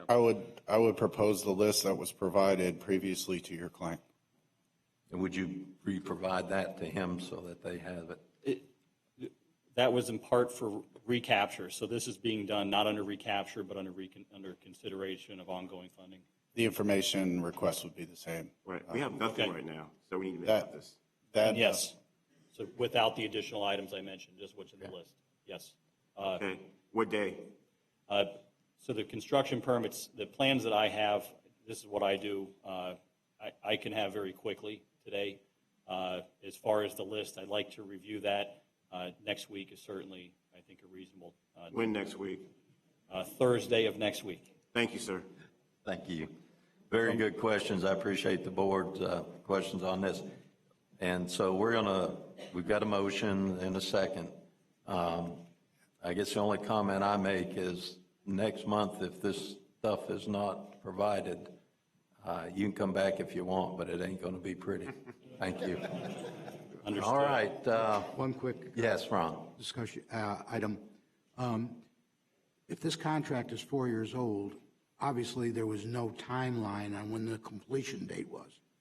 I believe that's correct. I would be very concerned taking an old contract with no completion date. So I just throwing that out. I concur. I would expect an updated contract. Okay. Yeah, and it's under construction as we've seen, so it shouldn't take long, right? Thank you. All right, we have a motion, we have a second. Everyone's clear on the motion? No, sir. Can you restate the motion? Okay, yes, sir. Yes, sir, Ken. Try it again. I guess the court reporter. Right. Have it, That may right? help. Go ahead, Jesse. Staff recommends that the grantee provide updated information to the underwriter as required by next Thursday. Yes. So that we could revisit this at the next board meeting and agree, hopefully have a resolution to move forward. You take the hopefully out, but okay. And have a resolution to move forward. Yes, sir. Okay, that's the motion that was provided, that the second, and again, this is only for the first item, Bessie Diggs, right? Okay. All in favor? Aye. Aye. Any opposed? Very good. Now, it's the same motion for the next item, so you don't have to reread all that stuff again. Okay? So, if you will, probably need to state the motion again so we can first. So move. Second. We have a motion and a second. It's the same motion, only with a different right. location. Any discussion on this one? Seeing none, all in favor? Aye. Any opposed? No. Thank you. Thank you. Now you see why I wanted to kind of skip ahead of some of the presentations. I knew there'd be some lively discussion, so. All right. Thank you. All right, now, Nancy, are you next up for geographic demographic allocation splits? Can you say that quickly? No. Thank you, Mr. Chair. This is actually the proposed sale geographic and demographic allocation for 2019 through 2021. Section 420-5087(1) of the statute calls for sale funds to be made available through a competitive solicitation to meet the need for housing throughout the state. And it specifies that we must use the most recent statewide low-income rental housing market study. This is the 2019 study just completed by the Schimberg Center and part of the presentation earlier today. At least 10% of the program funds must be made available each year to large counties, medium counties, and small counties on the geographic side. In your board item, Exhibit I provides that list of counties categorized. And if you wanted to read an explanation of how we derive those percentages, we provided that in Exhibit J. The recommendation to you today is that based on the 2019 study and the statutory requirements, the proposed allocation of resources for the sale program between large, medium, and small counties during 2019, 2020, and 2021 is as follows. Large counties, 53.2%. Medium counties, 36.8%, and small counties, 10%. I'm going to stop there and do these as two separate ones unless you want me to run through the rest. You need a motion for that. Yeah. So I'll make that motion. Have a motion, do I have a second? Second. All right, we have a motion and a second. Any discussion? If not, all in favor? Aye. Aye. Any opposed? Okay, thank you. The second part of this is the proposed demographic group allocation. The statute also calls for sale funds to be made available over the 3-year period to serve specific tenant population groups, and those are commercial fishing workers and farm workers, homeless persons, persons with special needs, elders, and families. And Ann Ray talked about those different groups in her presentation this morning. Funding made available, again, is required by statute, is determined using the most recent statewide market study available, and that is the 2019 study. Again, an explanation about how these percentages were derived is provided in Exhibit J. The recommendation is that based on the 2019 rental market study and the methodology provided in Exhibit J, the proposed allocation of sale funds for the tenant population groups is as follows. Commercial fishing workers and farm workers, 5%. Homeless persons, 10%. Persons with special needs, 13%. Elders, 24.6%, and families, 47.4%. Thank you. Unfortunately, we've lost our quorum. We don't have 5 board members here, so we'll probably need to just come back and revisit. Okay. You want me to sit down? Or? In just a moment. Yes, if you will, and then come up and make your motion on the second part. Oh. So if we want to, Mr. Chairman, if you want to go back to some items that aren't going to be voted on, we could start with the We can do that. However you Legislative update, or you want to do the hurricane? Why don't we do the hurricane update? We'll let Laura jump up here.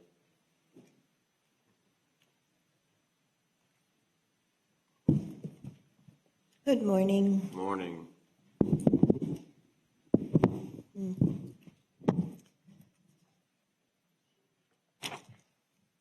So as a reminder, after a natural disaster, Florida Housing conducts damage assessments of rental properties within our portfolio in the areas impacted by the disaster. We financed 68 rental developments with over 6,000 units in the 12 counties impacted by Hurricane Michael. Of those 68, 9 reported damage extensive enough to require displacement of 652 households. due to direct damage. 41 developments reported sustaining varying levels of damage, but none severe enough to displace households. We regularly follow the properties for updates on reconstruction, damage mitigation efforts, and rehousing of the displaced households. And as of April 30th, 83 of the 652 displaced households have returned to their units. Of the 41 developments that reported some level of damage, 21 have completed all work and debris removal. 152 units are projected to be ready for occupancy by the end of the second quarter, and another 4 developments are projected to complete all construction and debris removal by June 30th. Reconstruction for all units at all developments is currently projected to be complete by March 2020, and this is fairly consistent with what we've seen with past storms. That's all, short. Okay, thank you. Questions for Laura? Let me ask you, is this published on our website or anything, or is it just an internal deal? Internal, but what we'll do, we can put it in the information section of the next, the board packages until they're done. I think, there's some long-term recovery organizations in these counties that they might benefit from knowing kind of where we stand on, as I mentioned earlier, every time I hear anybody talk, it's about the housing, being damaged and not enough housing. And we've had visited from some legislators that, looking over the damage. And I just think it'd be good to have an update somehow, and it's public information. So We'll include the charts that go with it too then. yeah, that would be good, I think. And then I can share them with some people maybe over there. Alrighty. All right. Thank you. All right. We still do not have a quorum, so Stephanie, I appreciate the staff flexibility for jumping around on this, as if you had a choice. Good morning. This is a legislative update. I wanted to start with some fun facts, which is over 3,500 bills and proposed committee bills were filed, and only a little over 5% actually passed, both chambers, 196. As you heard earlier, the total budget for affordable housing this year is $200.6 million. The funding is broken down, $50 million for rental recovery loan program, as Nancy mentioned. Hurricane Housing Recovery Program received $65 million. We received $39.04 million in the SAIL program. 10% of those funds are going to be dedicated to developments with persons with developmental disabilities. An $8 million proviso line item for Jacksonville. It's called the Urban Core Workforce Housing Project. And if that stays in the budget as it currently stands, SAIL will receive $27,136,000 to be used statewide. The SHIP program received $46,560,000, with $1 million going to a proviso and line item for $1 million for modifying homes for veterans. That popped up on a Saturday. We're still trying to figure out who did that. And $500,000 for the Affordable Housing Catalyst Program. And then $125 million was swept from the Sadowski funds.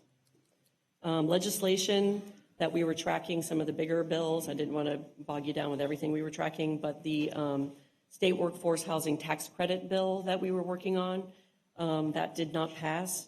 An affordable housing community workforce pilot program also did not pass. An independent living task force bill got stuck in committee and rules and did not pass. So now Trey doesn't have 22 members to appoint.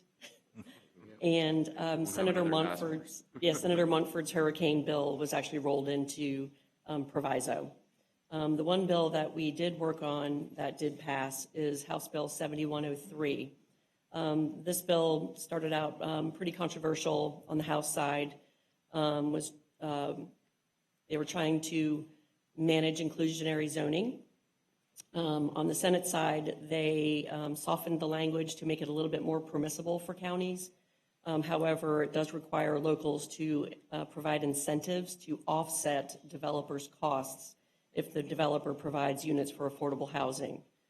At the last minute, an amendment was also put in the bill that has at least 1,000 Friends of Florida calling for veto.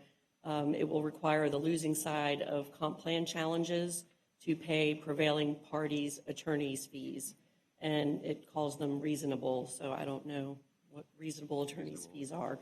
So there's a lot of chatter right now that they're going to be asking the governor to veto this bill. The reason it's important to us is because we put in some legislative intent language to address the affordable housing crisis in Monroe County. We defined essential services personnel as people with an annual household income of 120% of AMI, adjusted for household size, and at least one member of a family is employed as police, fire, child care worker, teacher, educational personnel, service workers, or public employees. This would allow these professions to qualify for affordable housing in Monroe County and satisfies a general public use requirement exception for low-income housing tax credits. And that is my update. Okay, thank you. Yes, Ron? The 46 million that went to SHIP, how's that compared to last year's allocation? Do you know?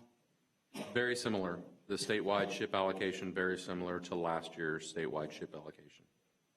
It's sale that's significantly less, correct? Statewide sale was significantly, I believe, less than last year's statewide sale allocation. Marissa knows. Yeah. Okay, any other questions? Thank you for all the work you did with the legislative session this year, and it seemed from my perspective to be a little calmer than it was last year, and not because of us, but because of what was trying to be done last year. So thank you very much. You're welcome. All right, we do have a quorum now, so Nancy, if you would like to come up and basically state the recommendation.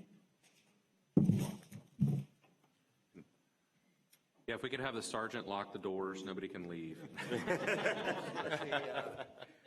Trey, that it's never a good thing when the staff attorney goes to get you in the bathroom, you know? You know, you're in trouble.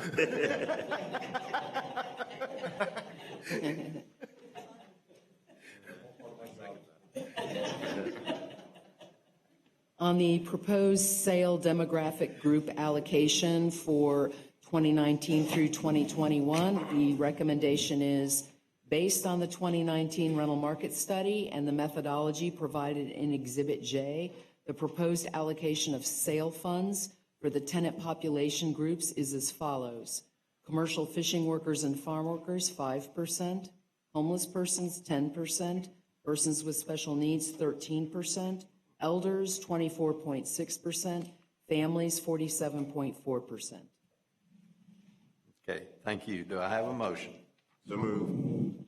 Okay, Ron made the motion, and Preston, was that you or Ken? That was Ken. Ken did the second. All right, any discussion or questions on this item? Seeing none, all in favor? Aye. Any opposed? No. Okay, thank you, Nancy. Thank you. Nancy, while you're here, do we want to go ahead and do the pre-development loan program board item? Why not? We've jumped all over the place today. Let's just jump over multifamily programs. Okay, the pre-development loan program. This is a request to begin rulemaking to update the pre-development loan program rule. We updated the rule almost 10 years ago, and it has stood the test of time, but we now find reason to update and clarify items. We provided a list of some of the bigger key items in your board item, and I won't list or won't read them to you. The PLP rule will be published for comment from the stakeholder community, and any issues that are raised through that process or during scheduled workshops on the rule will also be considered for revision to the rule. So a recommendation is that you authorize staff to proceed with the rule development process for the PLP program, Rule 67-38 of the Florida Administrative Code. Okay, do I have a motion? You do. Thank you. I have a second? Second. Motion and a second. Any discussion? Seeing none, all in favor? Aye. Any opposed? Very good, thank you. Thank you. No, we're not going to skip down to professional services. Come on up, Marissa. Good morning, everyone. Morning. So we're on page 2 of your agenda, multifamily programs allocations. Our first item is the RFA 2019-104 sale financing for smaller permanent supportive housing developments for persons with special needs. On February 26th, we issued RFA 2019-104 offering $10,420,000 of sale funding to applicants proposing the development of affordable multifamily housing supportive housing developments for persons with special needs. The deadline for applications was March 28th, 2019. We received 3 applications in response to this RFA, and our review committee members were assigned and independently evaluated and scored their assigned portions of the applications submitted and consulted with non-committee staff and legal counsel as necessary and appropriate. At the April 23rd review committee meeting, the committee members presented their scores, and the committee carried out the funding selection process in accordance with the RFA. The 2019-104 all applications chart, which you have in your materials as Exhibit A, lists the eligible and ineligible applications, and they are listed in their assigned application number order. And the review committee considered the following motions. They considered a motion to adopt the scoring results set out on Exhibit A that you have, and then a motion to tentatively select the application for funding set out on Exhibit B in your materials. And then they also considered a motion to recommend that the board adopt those scoring results you have in Exhibit A and select the applications for funding that's set out in Exhibit B. And those motions passed unanimously. As outlined in Florida rule, at the completion of all litigation and approval by the board of any recommended orders, should any litigation arise with regard to this RFA, Florida Housing will offer all applicants within the funding range an invitation to enter credit underwriting. So our recommendation to you today is to approve the committee's recommendations that you adopt the scoring results of those 3 applications on Exhibit A and authorize the selection of the 1 application set out on Exhibit B for funding. There's an unallocated balance of $5,493,159 remaining, and as provided in Section 5 of the RFA, any remaining funding will be distributed as approved by the board. If no notice of protest is filed, we'll go ahead and proceed with inviting the applicant to enter credit underwriting. And if any notice of protest is filed, we'll go through that litigation process and offer an invitation to credit underwriting after final order. Thank you. Thank you. Do I have a motion? So moved. Second. Have a motion and a second. Any discussion? Seeing no discussion. All in favor? Aye. Any opposed? Thank you. Item B. Thank you. This is for RFA 2019-107, financing to develop housing for persons with disabling condition or persons with developmental disabilities.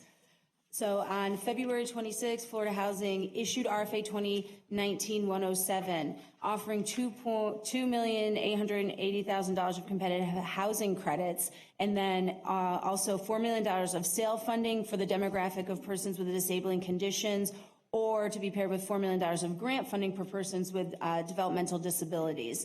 And that's to applicants that are proposing the developments for affordable multifamily housing for persons with either one of those demographics. The deadline for applications was April 3rd, 2019.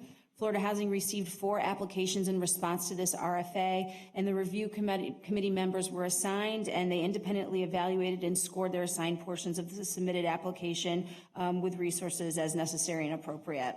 At the April 24th review committee meeting, the individual committee members presented their scores, and the committee carried out the funding selection process in accordance with the RFA. The 2019-107 all applications chart that you have in your materials as Exhibit C lists the eligible and ineligible applications. The eligible applications and the ineligible applications are listed in their assigned application number order. The review committee considered the following motions. A motion to recommend that the board, the motion to adopt the scoring results set out on Exhibit C and the applications tentatively selected for funding as set out on your Exhibit D, and a motion to recommend that the board adopt the scoring results that are set out in Exhibit C and adopt the applications tentatively selected for funding as set out in Exhibit D, and those motions passed unanimously.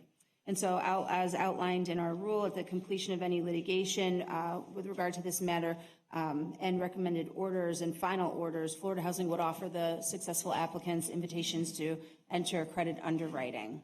And so our recommendation to you today is to approve the committee recommendations that the board adopt the scoring results of the 4 applications on Exhibit C, and then authorize the tentative selection of the 1 application set out on Exhibit D for funding.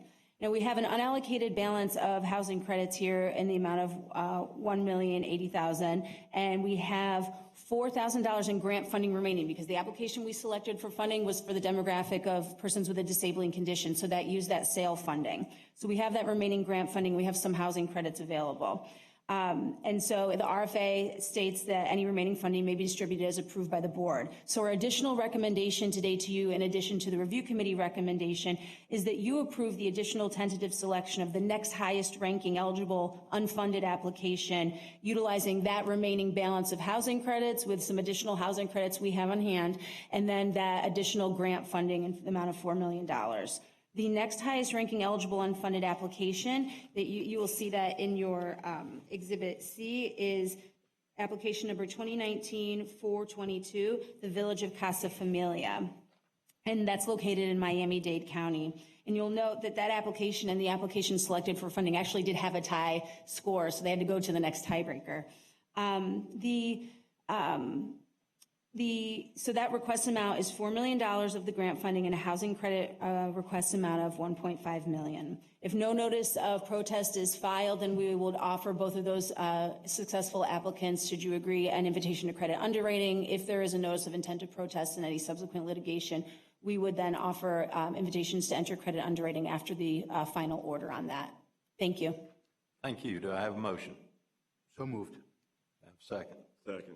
Have a motion and a second. Everybody understands the motion that we're added the other unit. Okay? Any discussion or questions? Seeing none, all in favor? Aye. Any opposed? Okay, thank you. Okay, item C, this is RFA 2019-109. We're very excited about this RFA. This is the home financing to be used for rental developments in Hurricane Michael impacted counties and in rural areas. On February 21st, Florida Housing issued RFA 2019-109, offering $30 million of home funding to applicants proposing the construction of affordable multifamily housing in Hurricane Michael impacted counties and in rural areas. And the deadline for this the receipt of applications for this RFA was April 1st, 2019. We received 20 applications in response to this RFA, and the review committee members were assigned, and they independently evaluated and scored their assigned portions of the application in conjunction with resources as necessary and appropriate. At the April 23rd, 2019 review committee meeting, the individual committee members presented their scores, and the committee carried out the funding selection process in accordance with the RFA. The 2019-109 all application chart that you have in your materials as Exhibit E lists the eligible and ineligible applications, and those are listed in their assigned application number order. And the review committee considered the following motions: a motion to accept the scoring results that you have in Exhibit E, and then the applications tentatively selected for funding that you have in your materials set out in Exhibit F. And then a motion for the board to adopt those scoring results and tentatively select they are on Exhibit E, and tentatively select the applications for funding that are set out on Exhibit F, and those motions passed unanimously. And again, as required by rule, if there is any litigation, if there's no litigation, we would proceed to invitations to credit underwriting. If there is litigation, we would do that after any final order related to that litigation. So our recommendation to you today is to approve the committee's recommendations that you adopt the scoring results of the 20 applications you have on Exhibit E and authorize the tentative selection of the 6 applications set on Exhibit F for funding. There is an unallocated balance of $1,985,433.98 of home funding available. And so as provided in the RFA, like all of our RFAs, that funding, remaining funding, will be distributed as the board approves. And so what we're recommending today is that you approve that tentative, in addition to the developments I mentioned in the exhibit, the tentative selection of the next highest ranking eligible unfunded application, utilizing that remaining balance of the home funds and adding some additional home program income we have to make that funding request whole. The next highest ranking eligible unfunded application is application number 2019-411. It is called Hilltop Point. It is located in Bay County. And the application has a home request amount of $4,925,000. And it also has corporation-issued bonds and 4% housing credits associated with that. And so that's a significant development in Bay County with a significant number of units to be added into this funding mix. And so if no notice of protest is filed, we will proceed again with invitation to credit underwriting. If there is a notice of protest, we will do the invitation to credit underwriting after any final order related to that. Thank you. All right, Ron's made the motion. Do I have a second? Second. Great, I have a motion and a second. Any discussion? Mr. Chairman? Yes. I just want to point out, we're obviously very excited about the award of this RFA. This has been a team effort with Marissa and with David Westcott from his area. He handles the home program, and then even asset management, which was able to secure the additional funding for the seventh deal due to a large home loan repayment. So it's very exciting, and it was a team effort, and we're very proud to present this to the board today. Thank you, Trey. I agree. I appreciate all the work, and all of you that sent in applications. Thank you. I was surprised at the number that was sent in. I really didn't think that many people would apply to come to beautiful Panhandle. But, thank you for that. So now we just got to get on with it and get them built. So thank you again. We have a motion and a second. If there any discussion, seeing none, all in favor? Aye. Aye. Any opposed? Thank you. Thank you. And our last item is 2019 rural development. So you'll recall we've been here a few times talking about rural development. So we've gone through the process up until this point. We've had workshops on February 27th, 2019, and an additional workshop on April 22nd, 2019, in order to solicit comments on the proposed changes to Rule Chapter 6721, which is our non-competitive multifamily programs, and 6748, our competitive programs, and our qualified allocation plan. So as the result of these workshops and receiving the feedback that we've gotten from our stakeholders and the public, we have revised the rules to our multifamily programs, and we'd like to proceed with the rule development process and continue on and request your approval of the proposed rules and QAP that you have in your materials. So you'll remember Trey sent this out, and then you have a stack of materials with you. I'm going to point out one thing to you in a moment about that. But if you approve the proposed rules as we talk about today and the QAP is presented, the notice of proposed rulemaking will be published in next week's edition of the Florida Administrative Register, and that will announce rule hearings. So there's still another process. We'll have a rule hearing, and that's currently scheduled for June 6th in Tallahassee.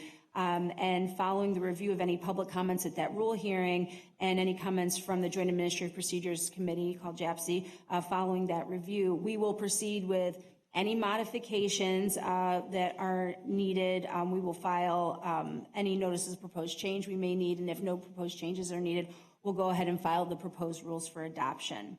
And so at this point, I want to just touch on a couple of things that you have. Not going to get in the weeds, but we've provided to you a summary of the rule changes, and I'm certainly not going to read all of this, but you have 2 pages of the changes that we are proposing in Chapter 21 and a summary of the changes in Chapter 48. And many of these are, as we learn and we continue to do our business and try to do it efficiently and continue with our multifamily process, some of these are, revising definitions, making clarifications.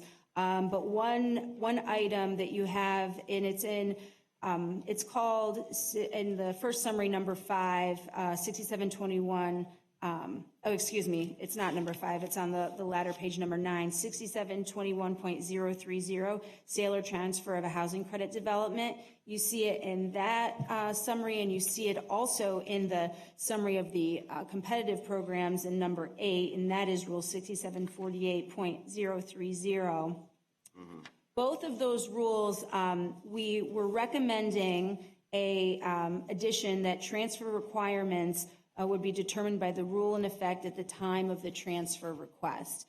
And what you have when you look at your actual documents that we sent, because we're complete and we give you 2 full copies of the chapters, I've flagged both of those for you so you can see how it looks in context of the actual rule and not just the summary. But what we got was a lot of feedback from our stakeholders and the public concerned about the impact that could change, on their business and how they're deciding to move forward with developing multifamily developments.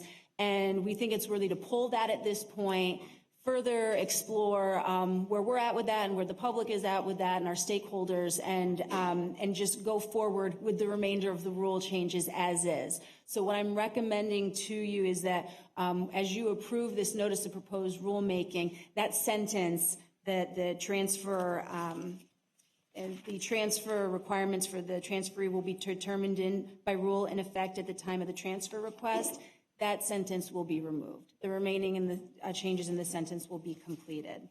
And so hopefully that gives you an understanding of where we're at with the rules. Happy to answer any questions, but with time and everything else, I'll try to be brief and move on to the qualified allocation plan. And really, we do not have any changes. As you all know, we're required, it's a federal requirement to have our qualified allocation plan. And we, by Section 42, as the agency that administers the low-income housing tax credits, this sets forth very broadly our percentages of where things go, but as most of you know, we really get into our funding preferences, our determinations through our RFAs that we issue. So what you're really going to be seeing next month from us is the initial timeline of our RFAs and what we're looking at for broadly our funding preferences and sort of where things are going. So this document hasn't changed in a couple years. We're not recommending any changes other than that updated designation of the percentages to the geographic counties. And so that's consistent with rental market study, and so that's what we're recommending with the QAP at this point. And again, the QAP follows this process, it's adopted by rule, and ultimately it's signed by the governor as well. And so my recommendation to you today is to approve the proposed rules in QAP and authorize staff to file the rules for adoption if no notice of change is required from the rule hearing. And if a notice of change is required, to authorize our chair to determine whether that notice of change makes a material substantive change to the rule chapter. If he determines that it does not, then we recommend that the board approve the notice of change without the requirement of another board meeting. And the alternative, if it's determined that it's a material substantive change, we would recommend that a telephonic board meeting would have to be called to obtain board approval for any required changes, because we're on a timeline with the rules that we have to follow in order to complete this process appropriately. Thank you. And that motion includes the change on that one? Yes, that includes the changes as I referenced today. Yeah. Yes, And that only takes out that first part of the sentence. It leaves part of it in there. that's correct, Mr. Chair. Very good. Thank you. All right, we have a motion. Do I have a second? Second. Do we have a motion? Do we have a motion? Sure, Ron, a motion. Oh. Boy, it's getting too long. I know why Barney kept these so short. And we have a second. All right, thank you. Any discussion? Seeing none, all in favor? Aye. Any opposed? Thank you. Thank you. Okay, we are now down into the professional services selection, the PLP we have already done. Right? Yes. ESS, so first up, we have request for qualification in public relations services. I think that's Stephanie. Yep. And I'll be talking about that one as well. Hello again. Okay, back in February at my first board meeting, I came to the board and asked for authority to issue a solicitation to procure public relations services contracts. We issued the RFQ February 1, and then they were due into us February 20th. The review committee scored the responses on March 15th and provided you with 2 recommendations for the highest ranked respondents, which were Vistra Communications, based in Lutz, Florida, and the Brand Advocates, also known as Cunningham Communications Consulting. So my recommendation to you is to go with those 2 out of the 4. We had also Bow Stearns and More Communications, which are based here. So moved. I think Trey's going to do Yeah, something. actually, I would request before the board takes up that recommendation, we wanted to talk with you all about accepting, okay, so the way that we would be doing the public relations services is actually as an ad-needed basis. And so in looking at the applications, you can see that they're pretty geographically diverse, and that's pretty similar to what we've got currently in contract with some different public relations services currently that's expiring. And so I would request to the board that your motion include the ability to engage any of the four as needed based on the geographical diversity. And I appreciate your consideration. Okay. Now, do I have a motion? So moved now. Thank you. How about a second? So seconded now. All right. Anybody as confused as I am? Okay. All right. Very good. Any discussion? Any further discussion? All right. Seeing none, all in favor? Aye. Aye. Any opposed? Thank you. Great. Thank you. Thank you, Chairman and Board. All right.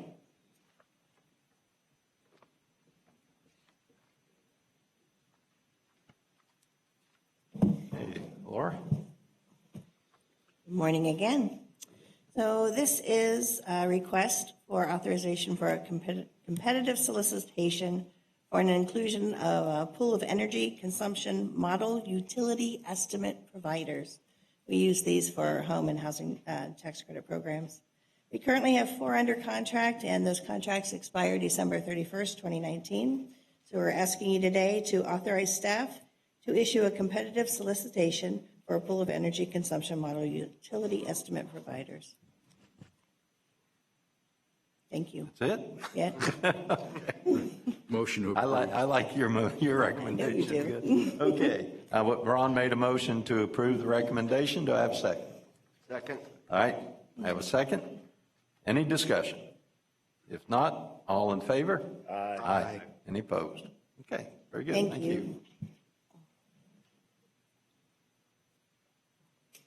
All right. Nancy?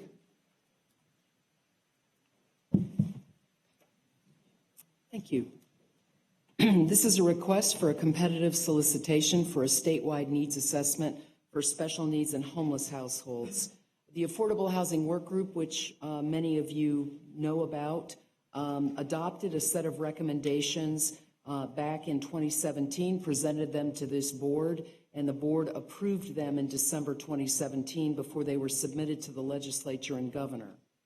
One of the findings and recommendations of the work group was that Florida has a very limited understanding of the housing needs across homeless and special needs populations, and they recommended that Florida Housing find the resources to conduct a state-level needs assessment to identify the statewide affordable and supportive housing needs of these populations, as well as financial modeling to address the housing needs. Last year, we conducted due diligence to determine the scope of work for something like this and determined that the appropriate approach would be to carry out a competitive solicitation to select a qualified entity to conduct the assessment. The funding for this is included in Florida Housing's 2019 budget. Today, we're asking that you authorize staff to issue a competitive solicitation in order to select a firm to provide a state-level assessment regarding the housing needs of Floridians with special needs or who are homeless. So moved. Second. I have a motion and a second. Let me ask you a question. This extensive study that the Schimberg Center just did, and I would have asked it earlier, but I didn't know the detail of which they were into, that doesn't identify these needs, that we're going to create another group to identify them? And Andrea, I think, is left. It's very general. So it's looking mainly at census data, but also some other very sort of generic data. This would look further into those needs and actually do some modeling for sort of cost of doing that, et cetera. A deeper dive into Yep. those particular That's right. demographics. Okay, thank you. Other questions? Seeing none, all in favor? Aye. Me too. All right, any opposed? No. Thanks. Thank All right, you. very good, thank you. David doing the next one.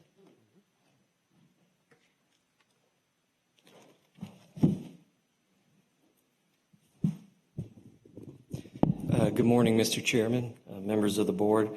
This item is for request for the contract renewal with U.S. Bank, who serves as master servicer for our homebuyer loan programs.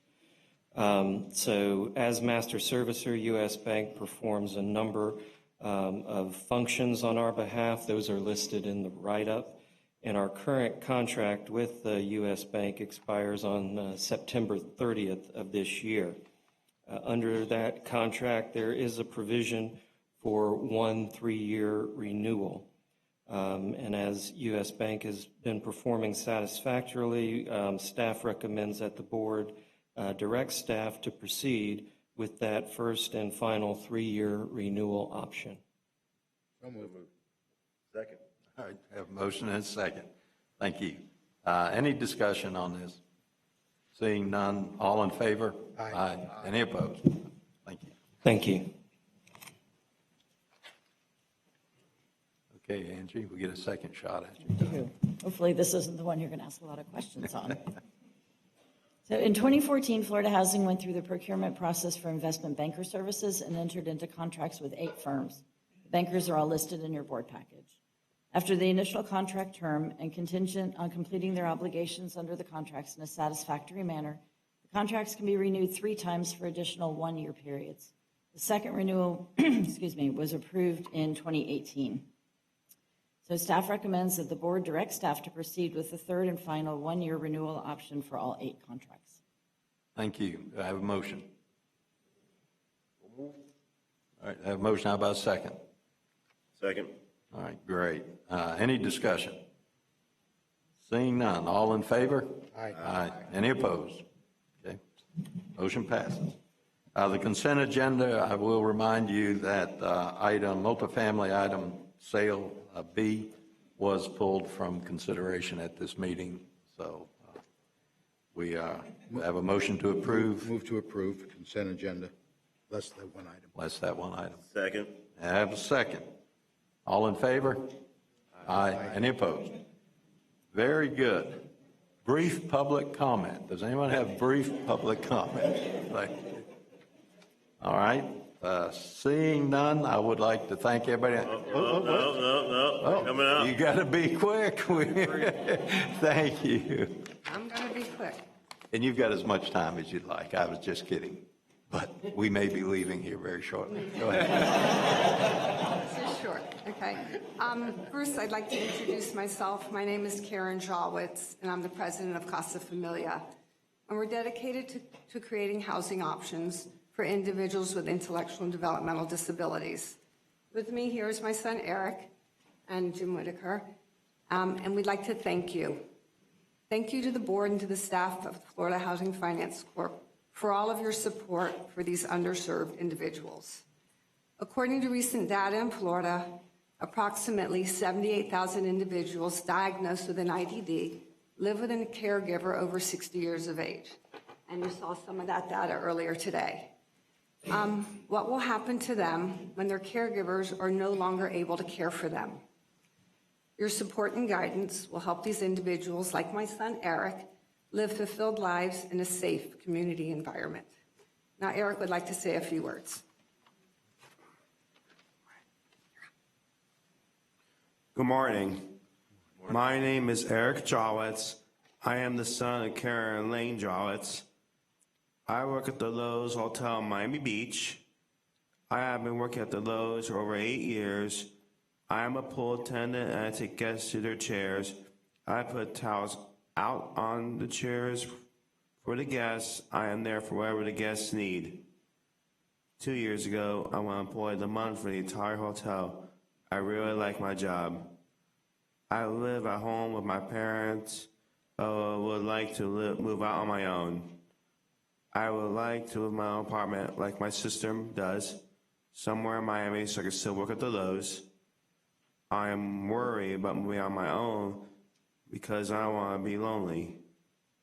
I want to live somewhere where I can have friends and not be alone.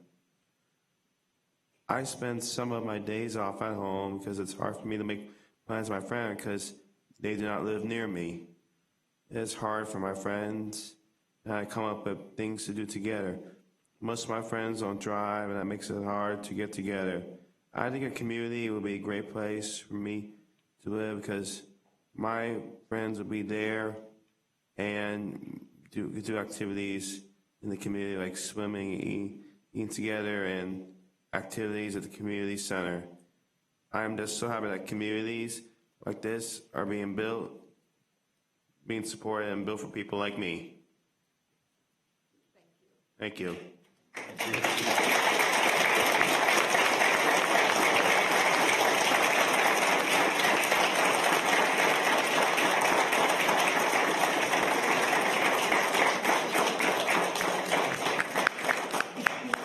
Good morning. My name is Jim Whitaker, and I'm part of the CASA team. And I just want you to know, because I don't know if you know, Florida is taking the lead in the entire country on providing these special communities for people with IDD.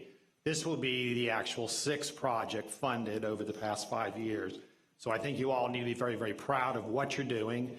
And we have, also with the Arc Jacksonville Village, which was the first community built, we have visitors throughout the country constantly coming to see what's happening in Florida. So I just want you to know that. And I also want to give a shout out to your great staff here, especially Nancy and Bill, who are just phenomenal. Thank you. Thank you. Thank you. I think Ron has a comment. Ron? Thank you for what you do. Yes, very much so. Okay, anyone else like to speak? Before we adjourn, let me thank the staff again for a lot of work that's put into these meetings, and they seem to get bigger and bigger, which is a plot so that I don't have short meetings. And but I do thank you, and for those of you that sat here through all of this, thank you, and thank you for what you do. Meeting adjourned. All right, Chairman. Guys, take care. Yeah, agree with you.